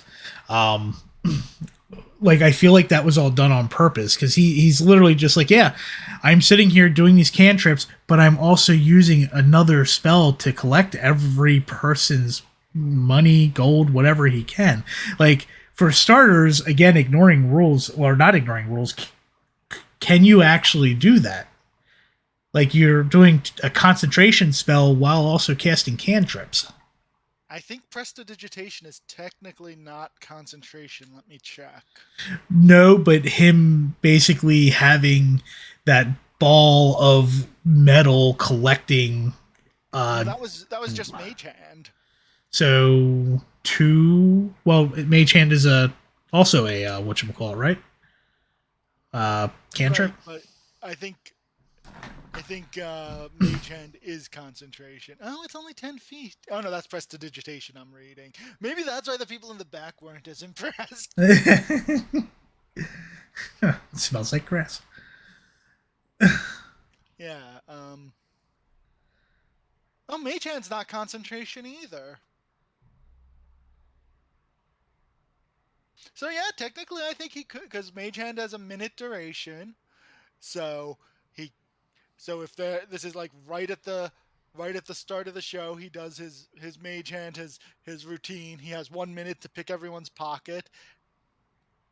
No, I guess that's doable. And can't carry more than 10 pounds. That's not that big of a deal if you're stealing jewelry. Jewelry's Right. expensive and light. Right. So, but to me, that's a man with confidence in his ability. Right. It's not He's the greatest confident of in, ability, but he's confident in his ability to rob people. right. He's confident in his ability to trick the rubes. He is not confident in his ability to break into Castle Neverwinter. But he's still going along for the ride. Right, because Edgin convinces him. I mean, he is a bard. Well, and also part of it, if my read of the character Simon is true, he blames himself for Edgin and Holga getting caught. So part of it is he wants to make it up to them specifically. That reading seems correct. Um, because yeah, his whole thing was, well, I got out and you didn't, and I kind of feel bad that that happened. Sorry, I just got darker on one side. So I can see that too. Yeah. And then of course you have the introduction to Doric, and it's like, oh yeah, I know somebody, and I want to know how she tricked them into thinking that she was their horse. That is a scene I want to see. Does she like spend a moment like examining the horse, cut it free, and then wild shape into a perfect replica of that horse? Did you have to make a disguise check so that she looked like the guy's horse? now I got to look at her character sheet. So Where am also I? that horse has a saddle. So is there a horse trying to get itself into a saddle? uh, Or maybe she like took the saddle off of the horse before she freed it, and then this guy walked in and he was like, "Why did my squire not saddle up my horse? I'm going to whip my squire for failing me." Like I want to see how this scene happened. so that's probably the most likely thing that happened. Also, throwing it out there, her sling is interesting. Like the fact that it's actually a what you call like an actual sling or not sling a oh god, what are those things called? Like the wrist mounted one. Yeah, what is that actually called? No, a sling is right. Sling can refer to both those kind Oh, or I just know, the but burly the kind. one that you do this with, like that has another name, and I can't remember what it is, and it's gonna drive me nuts now. Looking at it, by the way, its damage is 2d4 for a sling. Oh shoot, I was using my Oh yeah, so the stat blocks, by the way, Holga gets screwed in that stat block. She deserves a better stat block. So let's. Oh god, I kind of wish I had actually like cut these out and I can just post them up real quick. I can't even do that. That sucks. Yeah. So, wait, hold on. I gotta see something real quick. 8, 5. Okay, so all the heroes have a challenge rating of 5. Okay. Which I didn't look too closely, but that looks about right to me. Oh, Sophina, the red wizard, has a challenge rating of 15. Which actually I have a question, but I'll get there. So Holga, so her what your main stat is her your complaint about her axe, right? No, my complaint is her everything. She's the least tanky of the team. She does the least damage of the team, and she has the least reactions of the team, which is nothing like how she's portrayed in the movie at all. She should be she should be significantly more durable. She should be making way more reactions, and she should be having attacks that like cleave or like throw people around that and do damage as she moves things into things. Like she feels like she should have been the easiest and most fun to make true to what we see in the movie, and then they were just like standard CR5 barbarian. Yeah, and that's kind of part of the issue is the fact that she's a barbarian. Um, and barbarians are just really kind of straightforward. Now, if they actually like, I wouldn't even know where to begin on where like if she was to be built as an actual character. Um, like what subclasses she would be put under and whatnot. Like I I honestly, I think I'd rather create these characters as actual characters instead of stat blocks. what I'm going to tell you is that everyone's calling her a barbarian, but I would make her as a battle master fighter so that she can do all of her pushes and all of her like fancy knockdowns and throws and has so that she can have second wind and action surge. That feels to me more like what Holga is than as like narratively everyone's calling her a barbarian, but mechanically she's totally a battle master fighter. The only issue then is that her AC will be garbage. But No, give her a level in barbarian and everything else battle master. Then she'll get the con, the dex, and she'll be right back where she belongs. yeah, I guess that could work. Like looking at her stats right now and looking at some of the things that she has, like honestly, in my like for me, for her to actually, if we were to keep her a barbarian, she would need to dip into monk as well, which would fit everything else that she does. It would fit with her unarmed combat. It would fit with her It better survivability. it doesn't work that way in fifth edition anymore. You pick one of unarmored defense or the monk armor bonus. You don't stack both ACs.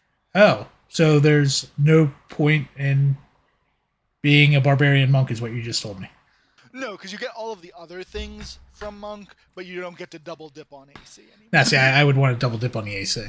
Like, I would want to do a barbarian monk druid, and just be, a punching bear. Which actually brings up a question. I guess for unarmed damage with a bear, I guess it would be whichever stat is higher. So if the bear claw attack is higher, then I guess it would bear claw as opposed to monk punch. It matters on if the bear's stat block calls it an unarmed attack or a melee weapon attack. Because if the bear claw is considered a melee weapon, I don't think it is a monk weapon, and therefore you wouldn't be able to do monk damage. If it's like a natural weapon or an unarmed attack, then you could. So So it what just matters? says claws melee weapon attack. I think technically then that is a weapon, and it is not a monk weapon, and therefore you can't monk attack with it. Oh, so I can't be a deer just hoofing people. So rules is written, unless someone's listening and can correct me, no. But I also think that's one of the things that a DM would look at, squint, and be like, of course you can do that. I don't know why you can't. That just seems weird. Let me see what it says here, because that was based off of. Yeah, no, that was from Roll20. So I'm just checking D&D Beyond real quick and see if it says something different, and it doesn't. It's kind of sad, like because I think that would be a little bit of fun. It'd be an interesting character to play. Even just a druid monk would be kind of fun to play, because then you're kind of stacking stats on top of stats. Excuse me. All right. All right. What else do we got going on here? So, I just want to say that probably my favorite scene in the entire movie is when Doric owlbears the shit out of Sophina. Like, just grabs her, and if anyone's seen the Avengers in the scene where the Hulk grabs Loki and just pounds him into the ground. That's basically what this was, almost scene for scene, minus the fact that it's basically around her neck and just slamming her into the ground. And that was probably the best part of the movie for me, just because of the way it played out. But So if I have a chance to watch again, I'm curious.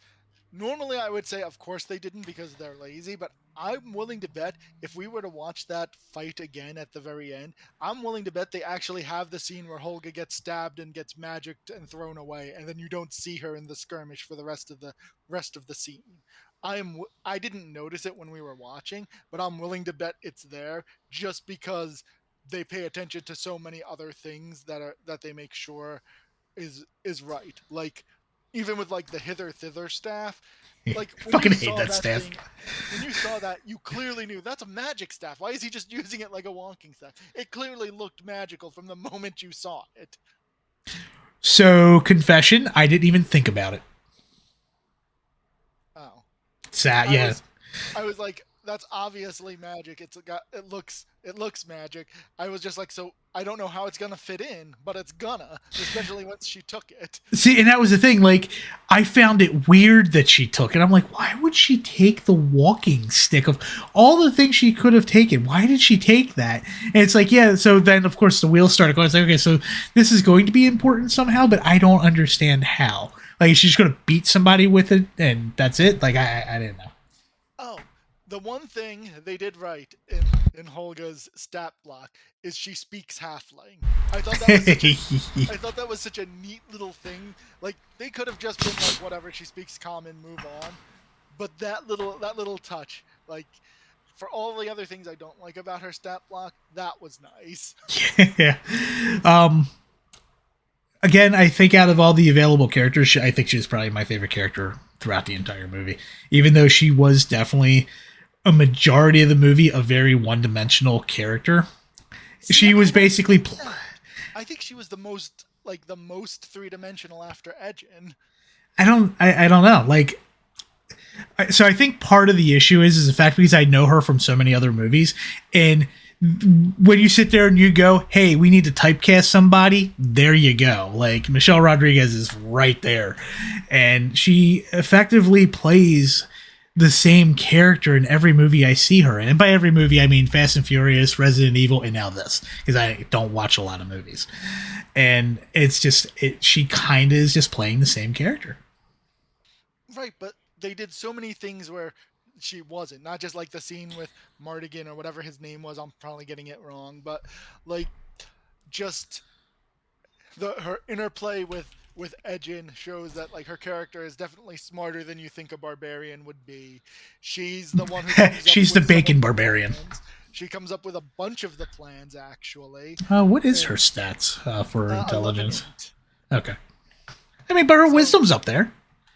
yeah, like she feels she feels really like I know people say like she says some dumb things, but even the time when she tells Zank, yeah, we're going to use it to steal from Neverwinter, like she knows that he's a paladin, but she also knows Zone he's a of truth. guy he's a guy who would be like, oh, you're going to try and stop the Red Wizards of Thay. Like she knows all of this, so yes, it sounds dumb, but it makes sense. Of course, she would tell him that because she believes that he's going to back their plan. Yeah.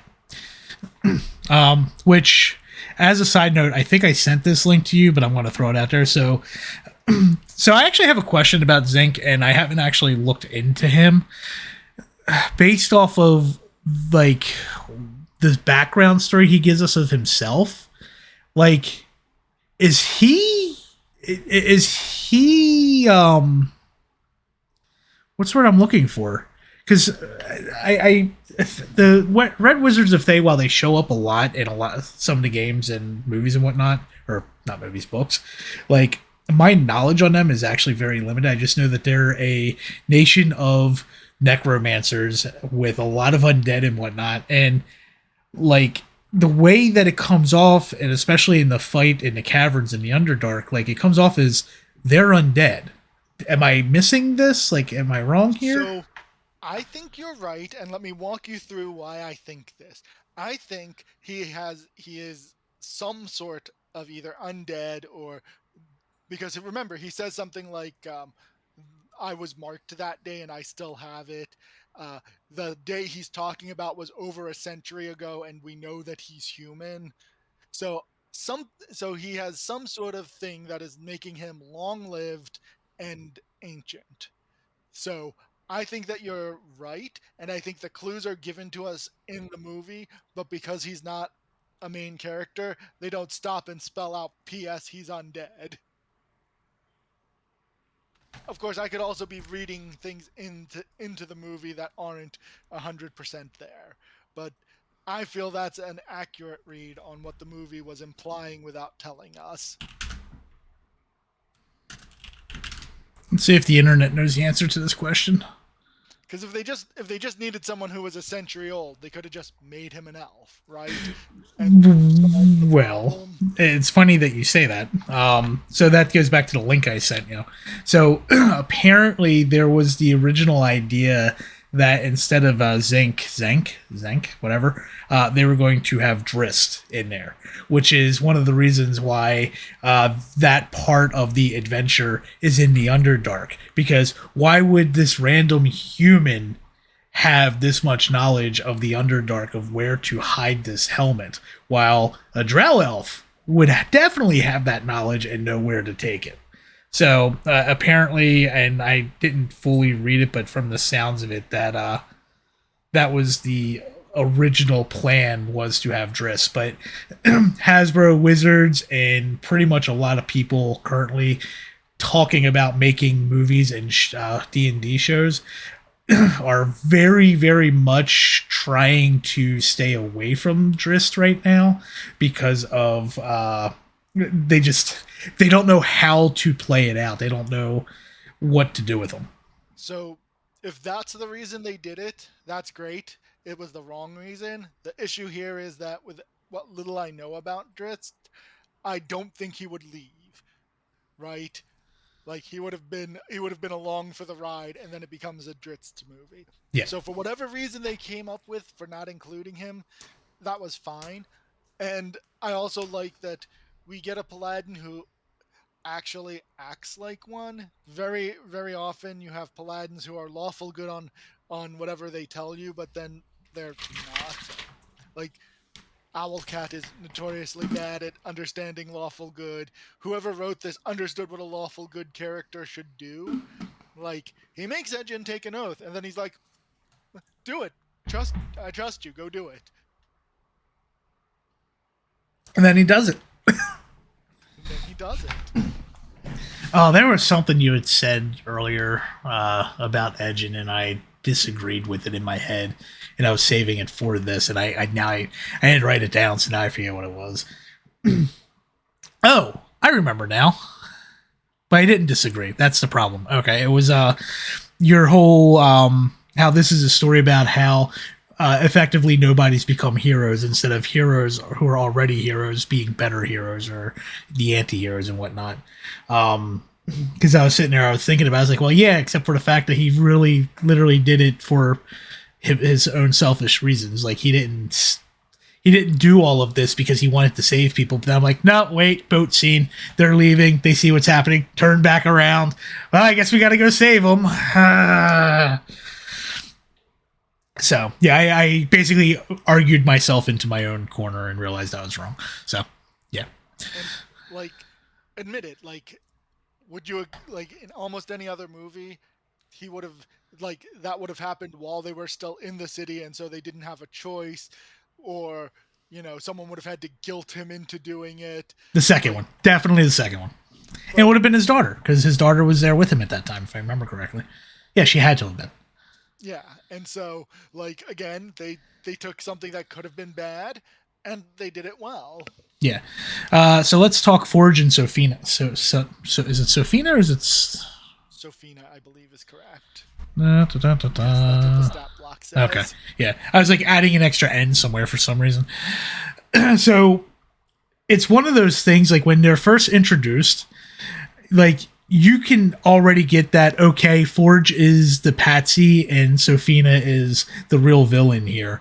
But like it's so obvious, so painfully obvious that I can't see why. So there's a part in the scene in the movie, or a scene in the movie where Edgin basically goes, or the party basically goes, why are the Red Wizards here? Like, I don't understand. Like, what is Forge's whole, like, part in this plan? Like, none of this makes sense. And as soon as I saw Red Wizard, Necromancy, Forge, I'm like, oh, this is obvious. I intelligence of 12. I figured this out. Why is the bard not figuring this out? The bard should see this like that. Like, and again, of course, this is the whole, you know, playing with the rules kind of, you know, loosely and whatnot. But So, go ahead. What I think it is that they knew the Red Wizards were planning something, but until they learned about the horn, they didn't know. They were like, something bad is going to happen, but they weren't aware of the scale of what that bad would be, right? Yeah. Like, so I think like it worked for me where they were like, they didn't think it was going to be, they were like, it's a problem, but it's Neverwinter's problem. And then once they saw exactly what it was, they were like, no, this is kind of the world's problem. This is an everybody problem. We should probably do something about this. Yeah. And that's actually, to kind of backtrack, that ends up being Doric's reason for being a part of this, because she honestly could care less if Simon was part of this. Like, I feel if Simon didn't exist, but Edgin and Holga knew, hey, we should go to Neverwinter Forest and go find the Emerald Enclave. I bet you we can find somebody there who could potentially do what we need help with. And as soon as they would go, oh, hey, Doric, here's what's going on. We need to break into this place, and we need to stop, the Lord of Neverwinter from, doing X, Y, Z. And in the process, you get to save your forest. And she would have been like, cool, I'm on board. So that, I guess that brings me back to what we said earlier about the whole forced relationship on getting Simon to get Doric in here, which is why I said, how do we get them? How do we get her to come? But then you kind of make Simon kind of just there at that point. Well, what would have been nice, does Simon ever have a scene with just Holga?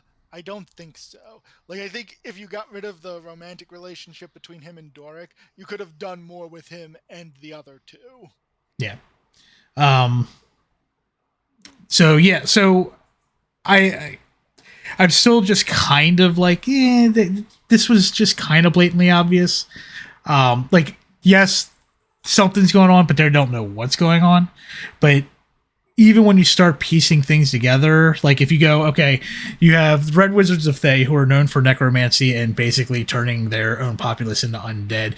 You have a huge event that's about to happen that's going to get basically the city of Neverwinter all into one condensed area. That someone's light bulb should have gone off well before hearing the story from the Paladin. Especially, again, you have a former Harper. Harpers are spies of favor. And something should have gone off in his head. The only excuse I give him is he had too much tunnel vision of trying to solve his problem and not the overall problem. I mean, but I'm going to go back to, I don't think we're supposed to believe that Edgin is as smart as he thinks he is. Because again, he doesn't know who Zank is. He doesn't know about how Red Wizards mark their stuff. Like, I think the fact is that yes, he was a Harper spy, but it really seems like he wasn't the smart guy for the Harpers, right? He's there doing things. So I feel like it's okay that he doesn't necessarily, he knows something bad is happening, but he doesn't understand necromancy enough to know, oh, like his dealings with necromancy are probably pretty small scale. Like, well, I don't think they have enough onyx coins or whatever to put in people's eyeballs to make enough zombies, right? Like it isn't until he talks to Zank that he knows, oh, you can zombify an entire town. And then fun things. And I'm re-looking at his stat blocks as well. And what's actually really funny is, for being a bard, he doesn't have a lot of bard abilities here.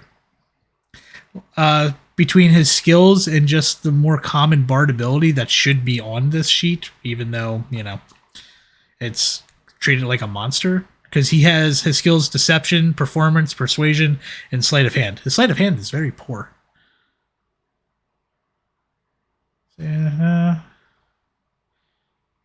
Yeah, it's a 6. So now we know why he got caught. In fact, actually, so How is he getting to a performance of 10? Charisma 4.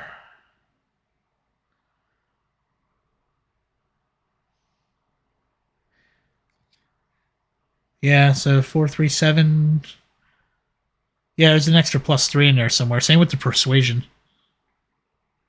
Were they did they forget to give him expertise or something? Do bards get expertise? Right, but it's okay if they don't because he's a monster, not a player Yeah. character. Anyway. I mean, like, because we're not going to explain how his loot's doing 3d10 thunder damage or 2d10 thunder Is it damage. doing thunder damage? It sure is. That's why I'm so upset Oh.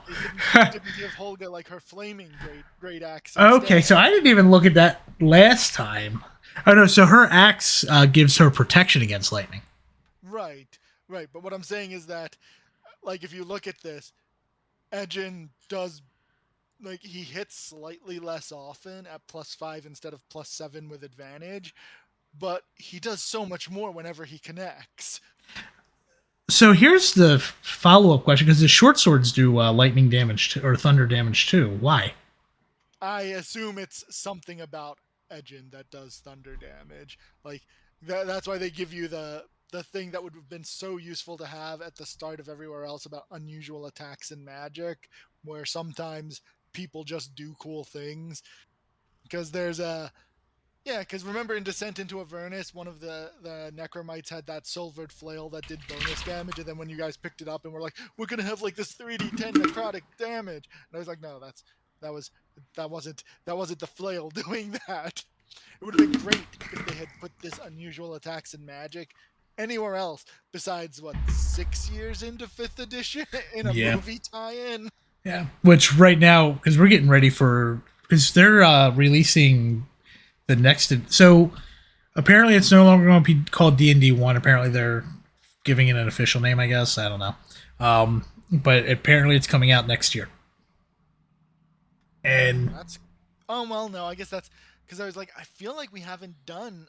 Like, I don't think we've seen fighters yet. Like, it felt like a lot of stuff hadn't been done, but next year is a long way away. yeah. Where is it under sources? Yeah.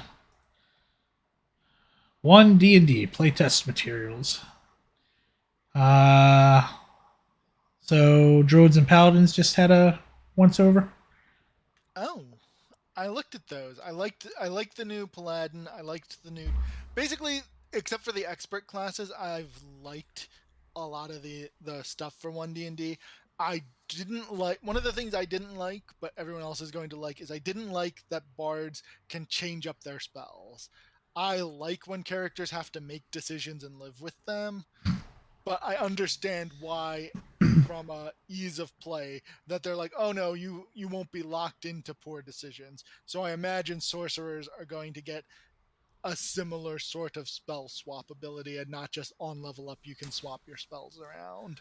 So second edition D&D had multiple ways to roll up stats and whatnot, and I always wanted to play a game where you rolled up your stats in order. So you do 4d6s, drop the lowest, and that was your strength. Roll again, that was your dex. Roll again, constitution, intelligence, wisdom, charisma.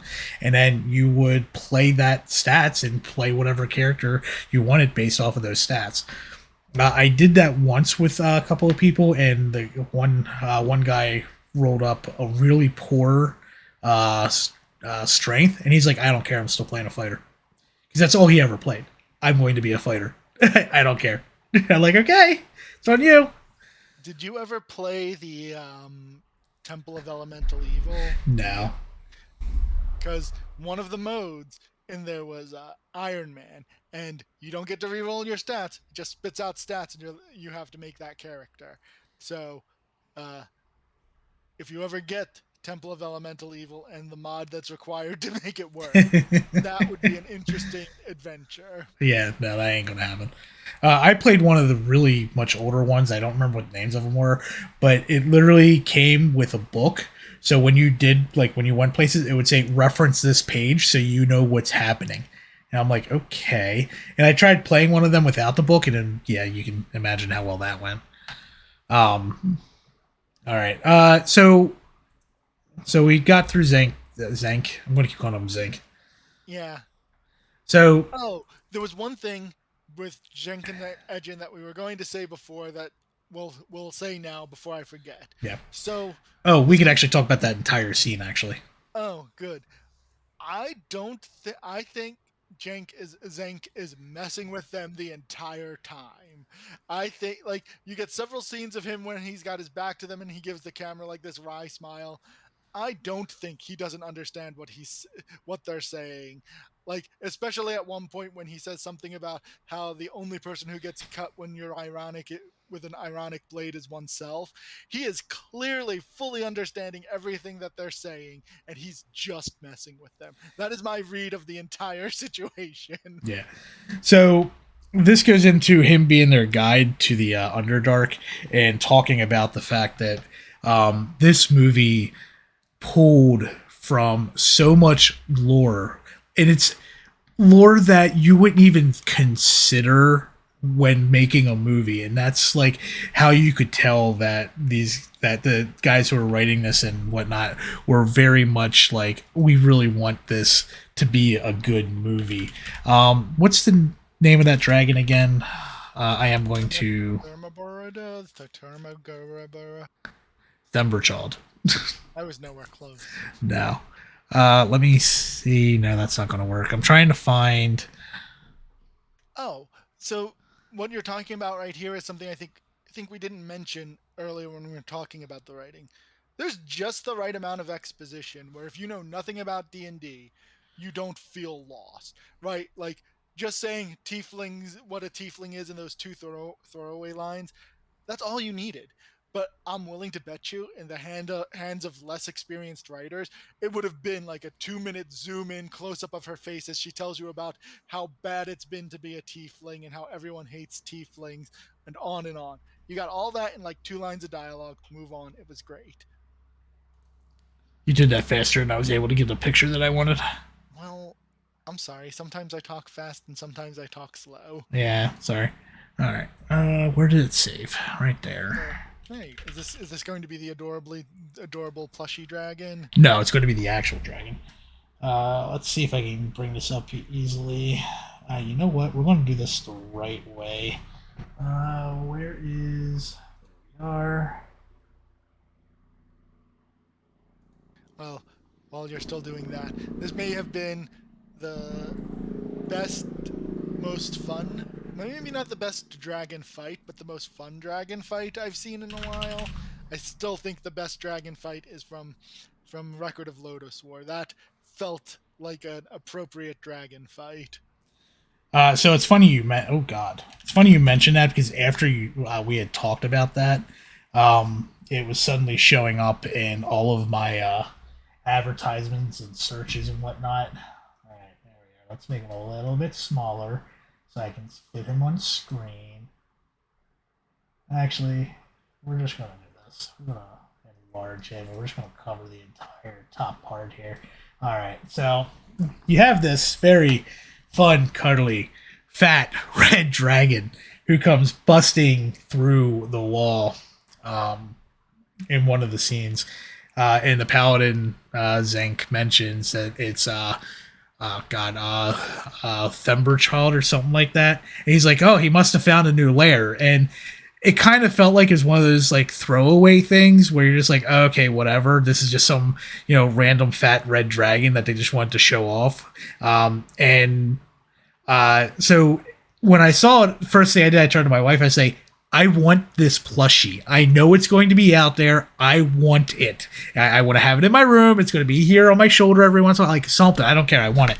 So when we got out of the movie theater, when we were coming home, I started looking them up, and this dragon has I think a 25, 30 plus year history in Dungeons and Dragons. Like, this wasn't a throwaway dragon. This is an actual piece of story in the Underdark. So, of course, I had to kind of look it up and, get some more information on it. And apparently, go ahead.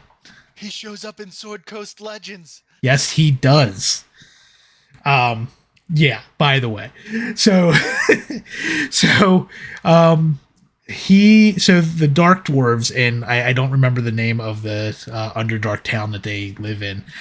So they're master forgers, and what they use is they use red dragons to fire up the forges. So what they do is they have a bunch of red dragon eggs. They hatch one. They basically convince it, hey, you stay here. We'll give you food. We'll, whatever, like whatever we need to do to get you to stay here, and basically feed them slaves. Hence why Fat Dragon, because he's literally doing nothing but living in this cave, blowing fire, eating slaves. Like that is his life. So what you find out, and I don't know if this is actually in Sword Coast Legends or if it's in one of the previous campaigns starting at second and third edition, he finds out what the are they dark dwarfs or Duragar? yeah. What he ends up finding out is when a dragon reaches a specific age, they murder it and replace it with the next dragon. And they just continue this cycle. So this throwaway basically says, because in one of them, he tries to convince the players to help release him of his servitude, and he's going to take over the dwarven town and basically enslave them all. And you kind of have to make that decision of, well, are the dwarves in the wrong for enslaving this dragon to begin with, and should we help them? Or should we leave the dragon here so that he's not enslaving an entire population of dwarves? Like, it's one of those really fun, oh god, what is it? Moral compass issues. So what that means is he broke out. He is now running free in the Underdark, and now this new place is potentially his new lair, as the Paladin mentions. So that brings up two things. One, the place that they were at was originally controlled by a Dracolich. Where'd the Dracolich go? This red dragon's not strong enough to take on a Dracolich. So now we have not only a red dragon roaming the Underdark, but now we have a Dracolich roaming the Underdark somewhere. And then two, this brings up the question I asked earlier. Is this canon? Is there going to be, with 6th edition, a random red dragon just wandering the Underdark, busting down walls? What are you looking for? No, you mentioned a Dracolich, and there was a picture of Holga fighting one at some point. Really? Yeah, apparently from one of the Honor Among Thieves prequel or tie-in comics. I don't think it's the same one. That would be impressive if they fought a Dracolich and won. Honestly. Because well, no, they did technically beat a CR-15 Red Wizard. It sounds like they ran away, so they didn't beat it, but they lived. Okay. So. What I was going to say is the one thing I didn't like about the dragon scene is that if you come in not knowing anything about Dungeons and Dragons, you don't realize that dragon that's chasing them is an ancient, intelligent, and vastly evil creature. It just seems like a dumb thing trying to eat people. But it felt like everything else was fine, but I was just like, it would have been nice if we acknowledged that this was evil and sentient and not just like a Tyrannosaurus chasing people. Yeah. And this goes back to what I started with. Like, the movie has just enough lore into it and D&D rule sets and whatnot so that if you are a D&D player, you're able to go, hey, I know that reference. I get this. But also on the other side, enough of away from D&D that anyone who doesn't play Dungeons and Dragons can go, this is an interesting movie. I enjoyed this. So yeah, so it's kind of one of those things where, your buddy next to you is going, oh yeah, by the way, here's how dragons really are. So this is kind of a, misnomer on what this is supposed to be like. Hey, there's a Funko Pop of them too. I'm sorry. Can I buy this? Da-da-da. If there's a Funko Pop of it, probably. It's currently selling for $80. Not buying that. So you need to buy it, and then you need to use it for every dragon on the table whenever. And it's probably larger or gargantuan sized compared to normal figures, right? It's Yeah, probably is it to dragon scale? it might be. Um, how many squares does a dragon take? Mm, big. So 4 by 4. Yeah, I think that might be huge. Well, large is 2 by 2. So I guess next would be 3 by 3. Yeah, so that might be right. Then no, this is easily 4 by 4. Anyway, all right, let's take the dragon off. Goodbye, dragon. Good doink. You're about to remove the dragon. Is that okay? Yes. Good doink. All right. And how do I get back out of? There we go. All right. So, all right. So those are the characters. Oh, I forgot 2 characters, but one I don't actually care about. So Kira. So I feel like she was originally a bigger character to the story instead of a very, very, very background character. And what makes me feel this way is because they give her a necklace to make her invisible. Like they were planning on having her part of whatever adventures they're going to be going on and helping them steal and this, that, whatever. And then just, I feel like someone just said, you know what? It doesn't make sense for this group of 4 adults to be dragging a child along with them to do their things when we just have a druid who can basically do childlike things. So let's just scrap that part and move on. Like that's really how that felt. It also felt to me like they didn't know how they wanted to use the character to start, and then once they realized what story they wanted to tell, they were like, it doesn't work if she's with them the entire movie. Yeah.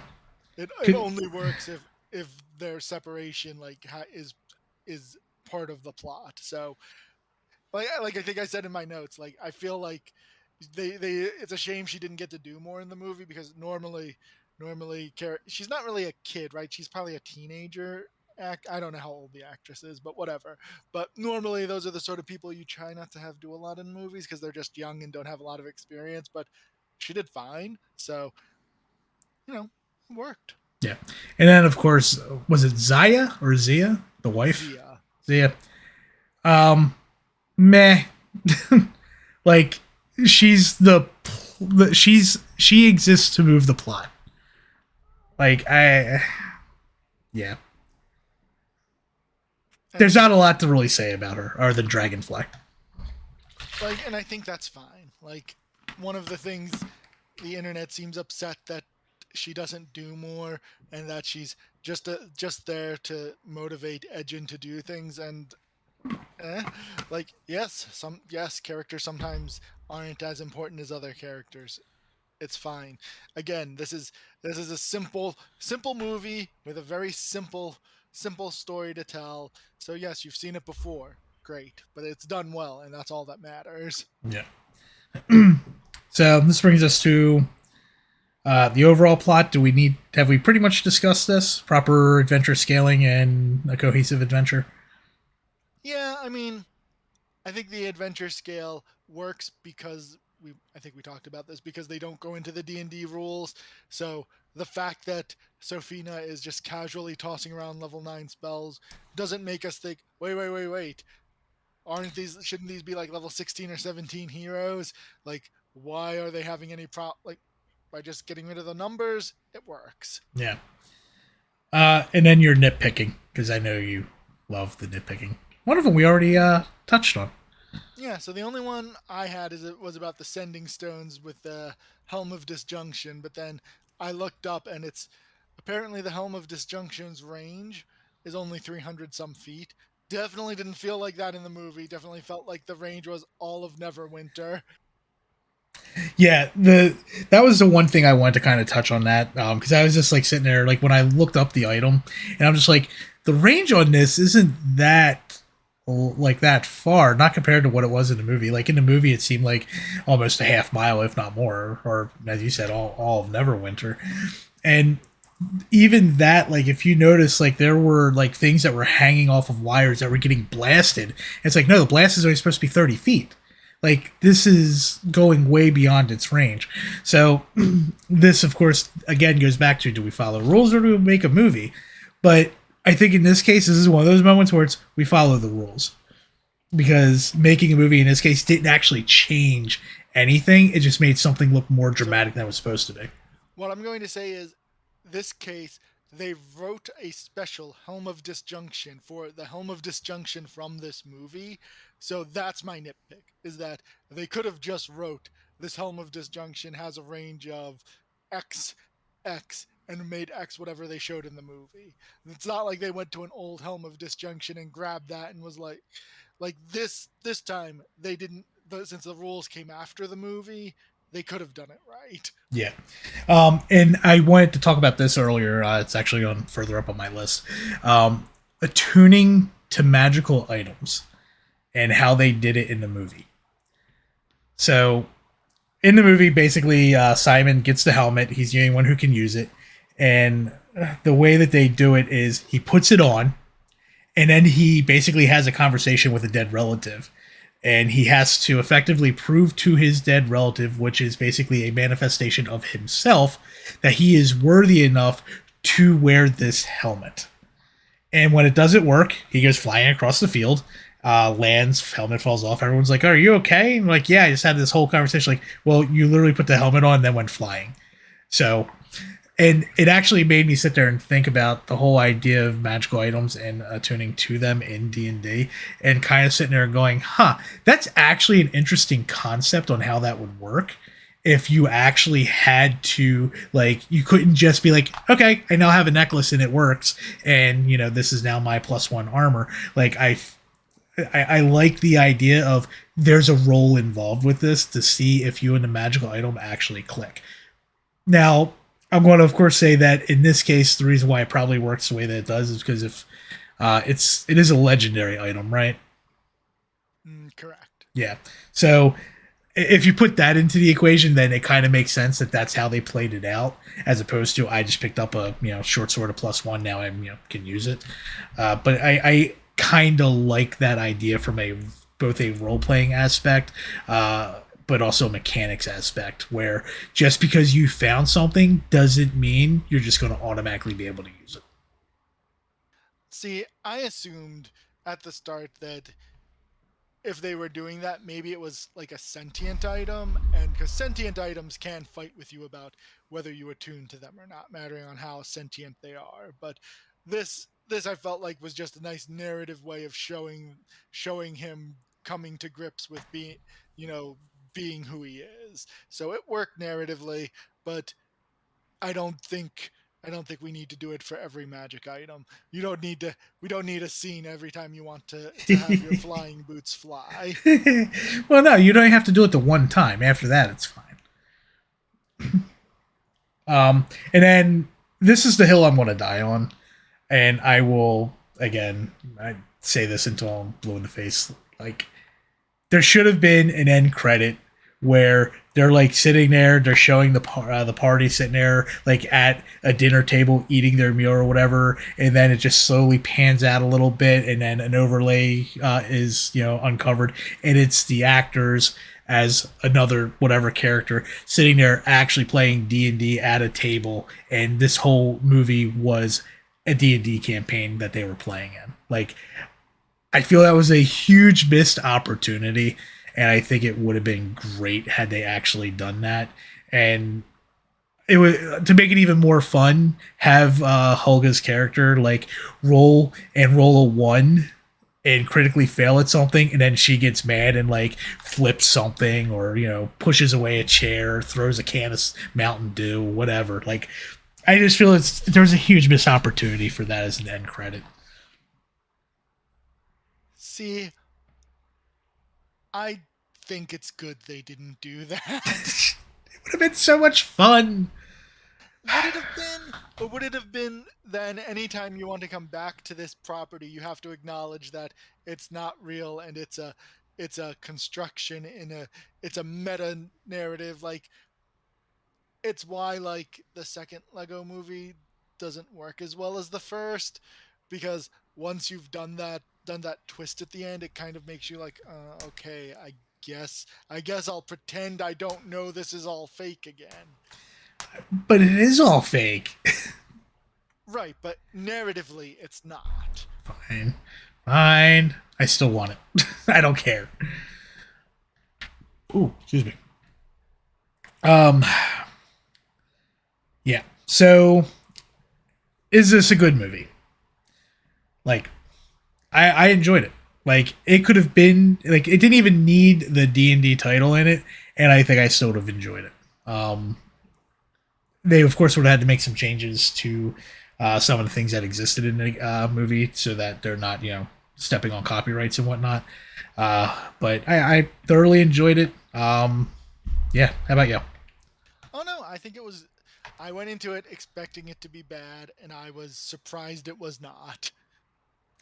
I think that's actually probably where I was trying my hardest because I've been talking about this with a lot of shows that have come out recently. Cowboy Bebop, the new Trigun that came out. There's something else, Lion King movie, like all of that. I have been trying to make it a point when going into these things to just forget what the original source material was and just go in with the thought that this is a new show, a new retelling, a new this, a new that, whatever. If I can't get away from the original material, I won't enjoy watching it. So I got to get away from it, and that's why I like the new Trigun Stampede. Honestly, I wish they did more episodes in the first season. It was actually done really well. The animation was great. The retelling of the story was great, and the fact that it looks like it's getting a season 2 makes me happy. But there's just a lot of people who are like, "But this isn't Trigun. Like this isn't the original story." It's like, well, no, it's not supposed to be. And yeah, that's the same thing here. You could have removed the D&D name, and I probably would have enjoyed it. Which then brings us to: is it a good D&D movie?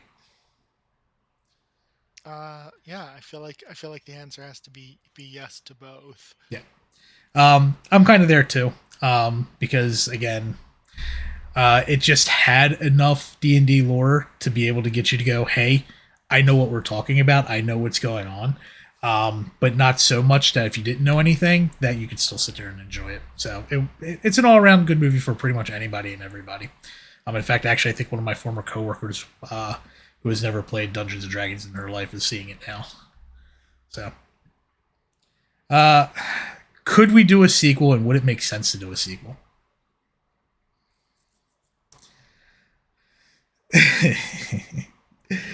I feel like they should not because everyone's story has come to a nice, tidy conclusion, and all that would happen in a new movie is that, oh no, Edgin is neglecting Kira again. Like I don't. The story is told. Go to go to a new city with a new adventure and new people. Just it's great. It's done. Move on. Yeah, the only way I could see it working with the original cast is like it would just be now it's a coming of age movie with Kira, basically learning the trade with her dad, and that kind of brings up the question. And again, do we do this Fast and Furious style where now we're teaching the kids, hey, we're still going to continue to steal because that is the only way we can actually make a living right now, or uh, See, that shouldn't happen because they're recognized heroes of Neverwinter now. Like that's exactly like remember how in Ghostbusters 2 they go from saving New York to doing children's yeah. birthday parties? I don't want that to happen here. So that just kind of goes to my next question, and like does this movie pave the way for more Dungeons and Dragons movies or television shows? And like it does, but I really don't want it. Like this is what we talked about the other day, where everyone's like, "I want a Driss series." It's like you really don't. Like I know you really want it, but you really don't, because if we were to do an entire, go ahead. I know you really want to jump in here. What would be fun if we were going to use these characters? What would be fun is like a Telltale like Simon prequel or something. You know, you take a character and you tell a nice, short, self-contained story that is just about them. Are you talking about these characters specifically, or just any Right. character? Right. If you wanted to do Honor Among Thieves related stuff. Like, you know what would be great is to just have a Forge Before He Meets Everyone story where he's just a complete dick the entire game or movie or whatever. So Hugh Grant. Yeah. Like for these characters, yeah, but like so many people are like, I want a Companions of the Hall series. Like, no, You no, have that. Go read it. yeah, and that's where the problem will come in. It's again, it's the Cowboy Bebop problem. Everyone goes in with expectations of what it's going to be. What did we say about the Cowboy? They thought it would be good. Outside of that, what did you and I say about the Cowboy Bebop movie? Or mostly you, but I kind of Yeah. piggybacked on. I think I think if it had been Space Bounty Hunter Bob, it probably would have been not. It would have Not been. as bad. It still may not have gotten a second season, but it would have gotten a second season because it was just because it was, it was above average, but there were some parts in it that were really bad. But as soon as you put Cowboy Bebop on it, everything that's wrong with it shows. And what's worse is that we know it could be done better because we can look to our left and see it being done better. Yeah. And that's what will happen. Like when you start basing shows off of characters who already exist or stories that have already happened, there's going to be such a high expectation of what should happen that as things don't happen, those people are going to nitpick it to death and ruin any chance of it ever getting a sequel or another season. And again, using Driss as the example, because that's the one that everyone's like, I would really love a Driss series. Like, you really wouldn't. And part of this is because there's so much that he has done that you have to shave it down so much that it's not going to be what you remember. And let's admit it, the CGI Black Panther will be terrible. Yeah. Can you imagine? Because there will be a scene where because it's like a statue first, right? And then he like makes it come alive. There will be a scene where he takes it, he throws the statue, and it turns into a No. panther and mauls someone. The statue does not turn into the panther. The statue is just used. I'm telling you what the show is going to do. Okay. And then everyone's going to do it, and they're going to put Pokemon music over the statue. Guinevere, I choose you. Rrr. God. It gets worse. He actually has a unicorn now. He has a little whistle that he blows and a unicorn comes out and he rides it around. Like Epona, just from off screen. Yes. So the way that they describe it is it starts galloping out of the air, but it's small as it's coming in, and then it just grows in size as it hits the ground, and then he jumps on and trots away. It's like,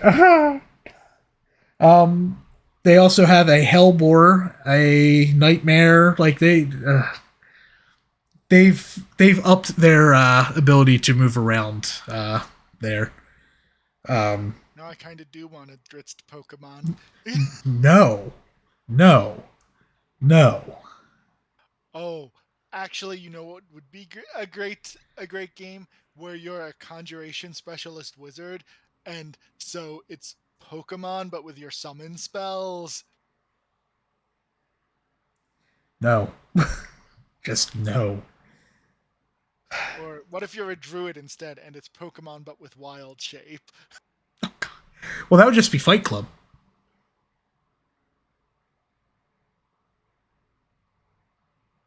But we're a little far. Oh no, there's no little. We're so far off of this.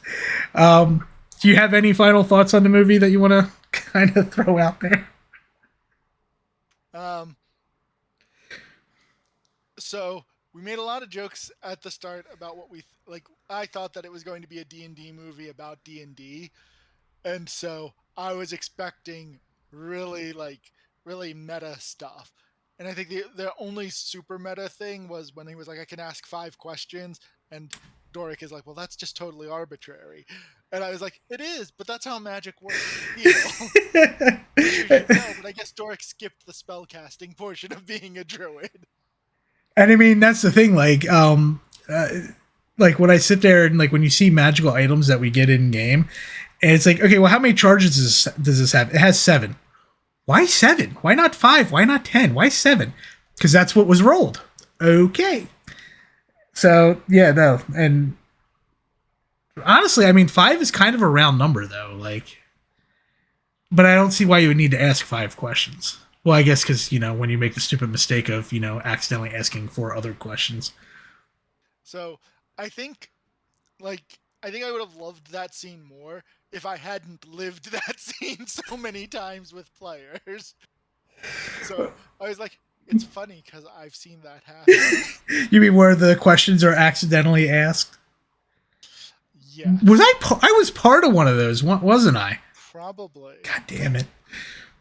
Well, and see, that's kind of one of those other things, and the D&D group that I used to play with, that you were half part of sometimes, like we had that problem where every little minor detail meant that, okay, there has to be something important about this. It's when you hear us talk about the fountain, where we went into a cave and there's this random fountain. The guy running the game's like, hey, there's a fountain, looks like this, and we're like, legitimately spent at least 3 hours observing, poking, and doing anything and everything to this fountain because it's a fountain in the middle of a cave. It made absolutely no sense to be here. So obviously, it had to be important to the point where the barbarian was going to shove it into a bag of holding and take it with us just in So case.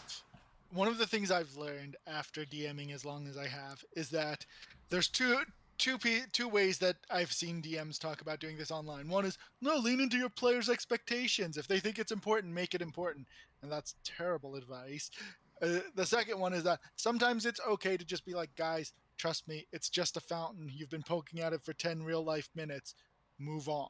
Like I think that's okay sometimes to keep the game from coming to a complete and total stop, which like a lot of people think being a DM, your job is to tell a story or make rules. No, your goal is to keep the game flowing, and you have all sorts of tools to make that happen. And the trust me, guys, this isn't important. Move on is one of those tools. You shouldn't use it very often, but if everyone gets stuck, like he mentioned a silver quill, what could that silver quill be? What it is it's to show you that this guy is just wasting money. Move on with your lives. Yeah, and like when I actually do DM, that's actually kind of like I've said this. Well, I've said this. I don't know if I've said this on stream before. That's kind of one of the ways that I've actually started doing things where I don't want my players to die to a bunch of goblins or kobolds. Like I want them to actually get through a specific area and actually find the big bad for that spot. And that is where the difficulty should be. Now, if they do some really incredible, stupid things, while fighting goblins, then yeah, they kind of deserve it. But like, if it's just like, yeah, no, you're playing it out, you're doing fine, your rolls are just really bad today. I don't want these kobolds killing you. I want you to win this fight because there's a guy at the end of this hallway just waiting to bash you with a mace. And the way I always sat there and I do my games is I treat it like it's a TV series. So all of the stuff leading up to the big bad, that's all of the fluff, that's all of the story to get you from point A to point B. You're not going to die from henchmen. But when you get to the big bad, that's the season finale. This is where bad things can happen. This is where you find out if you're getting a next season. And if you win, cool, you got renewed for your next season. If you lost, well, let's rip up the character sheets and it's time to start something new. So I always kind of like doing it that way, and it makes it so that because then you are telling the story, while also still making it seem like it's still a challenge to get from point A to point B. Yeah, I think we fundamentally disagree there where that is ideally how it happens, but I'm also much more willing to let the dice be a little more in charge of what happens in life. Well, yeah, but when I sit there and I go, I just spent $40 on this campaign, and if the characters die in the first chapter, that's like, well, I guess you get put on the shelf until everyone forgets about you. Which is fair, but I generally also my way of doing that is to rebalance the encounters with the adventuring day so that the odds of them dying in a deadly encounter, remember deadly means one person might be reduced to 0 hit points. So what's marked as a deadly encounter is not the party will die. It's someone might be temporarily inconvenienced for a short while. Or dead. They Well, fail their saves. right, but if someone is failing 3 death saves, the players have made a bad choice at some point. Why don't we have any healing? Oh, because there's only 3 of us. The healer is Or down. or just, someone with, I don't know, let's call it what medicine. Why don't we just have someone with medicine? I don't actually know the answer to that because I don't. That skill is so rarely used in any campaign I play in that I don't actually know what it does for the purpose of saving death save. Does it give you advantage if you roll 10 or higher or something like that? It just, I believe it just stabilizes someone with a DC like 10. Like, even if you're untrained, why isn't someone just making making a medicine check? Like, if you've got a cleric with an 18 wisdom, you're probably going to stabilize someone if you don't want to use healing word, or you didn't take the cantrip that makes death meaningless.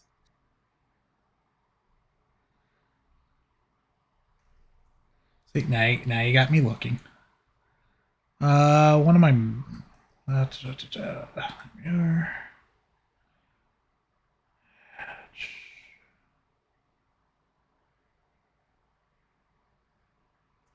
Why am I not finding this?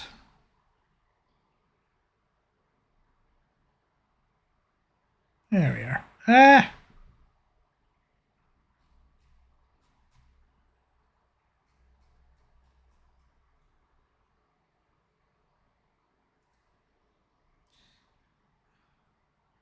Oh, yeah, no.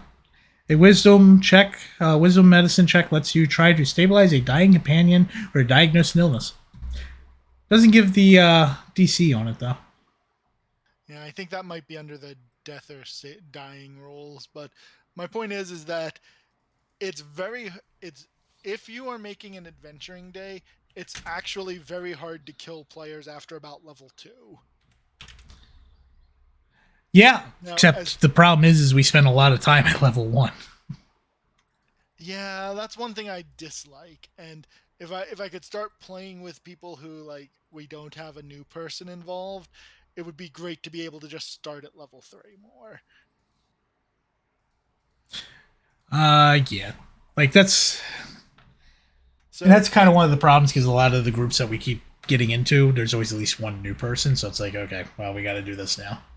yeah, I mean, one of the things I was hoping one D&D was going to do is do like 4th edition did, where it gave you that early hit point buffer, as well as move more character defining choices to level 1. Like, I would have liked if at level 1 you were an arcane trickster, as opposed to waiting a little bit. I get why they make you wait a little bit, but just move it forward, because it's really lame. Like, whenever I'm playing and I know the campaign's not going high, I pick druid, cleric, or sorcerer, so I get my special stuff earlier. Because if we're going to level 4 or 5, like a short campaign, I don't want to be a fighter for 3 levels and not get to actually use anything cool. Yeah, and that's actually one of the reasons why I kind of like the D&D campaigns, the Wizards official campaigns, because they actually go to decent enough levels. The Tiamat one is a 2 book series which takes you from 1 to 12, 13, somewhere around there. Tomb of Annihilation takes you to 13ish.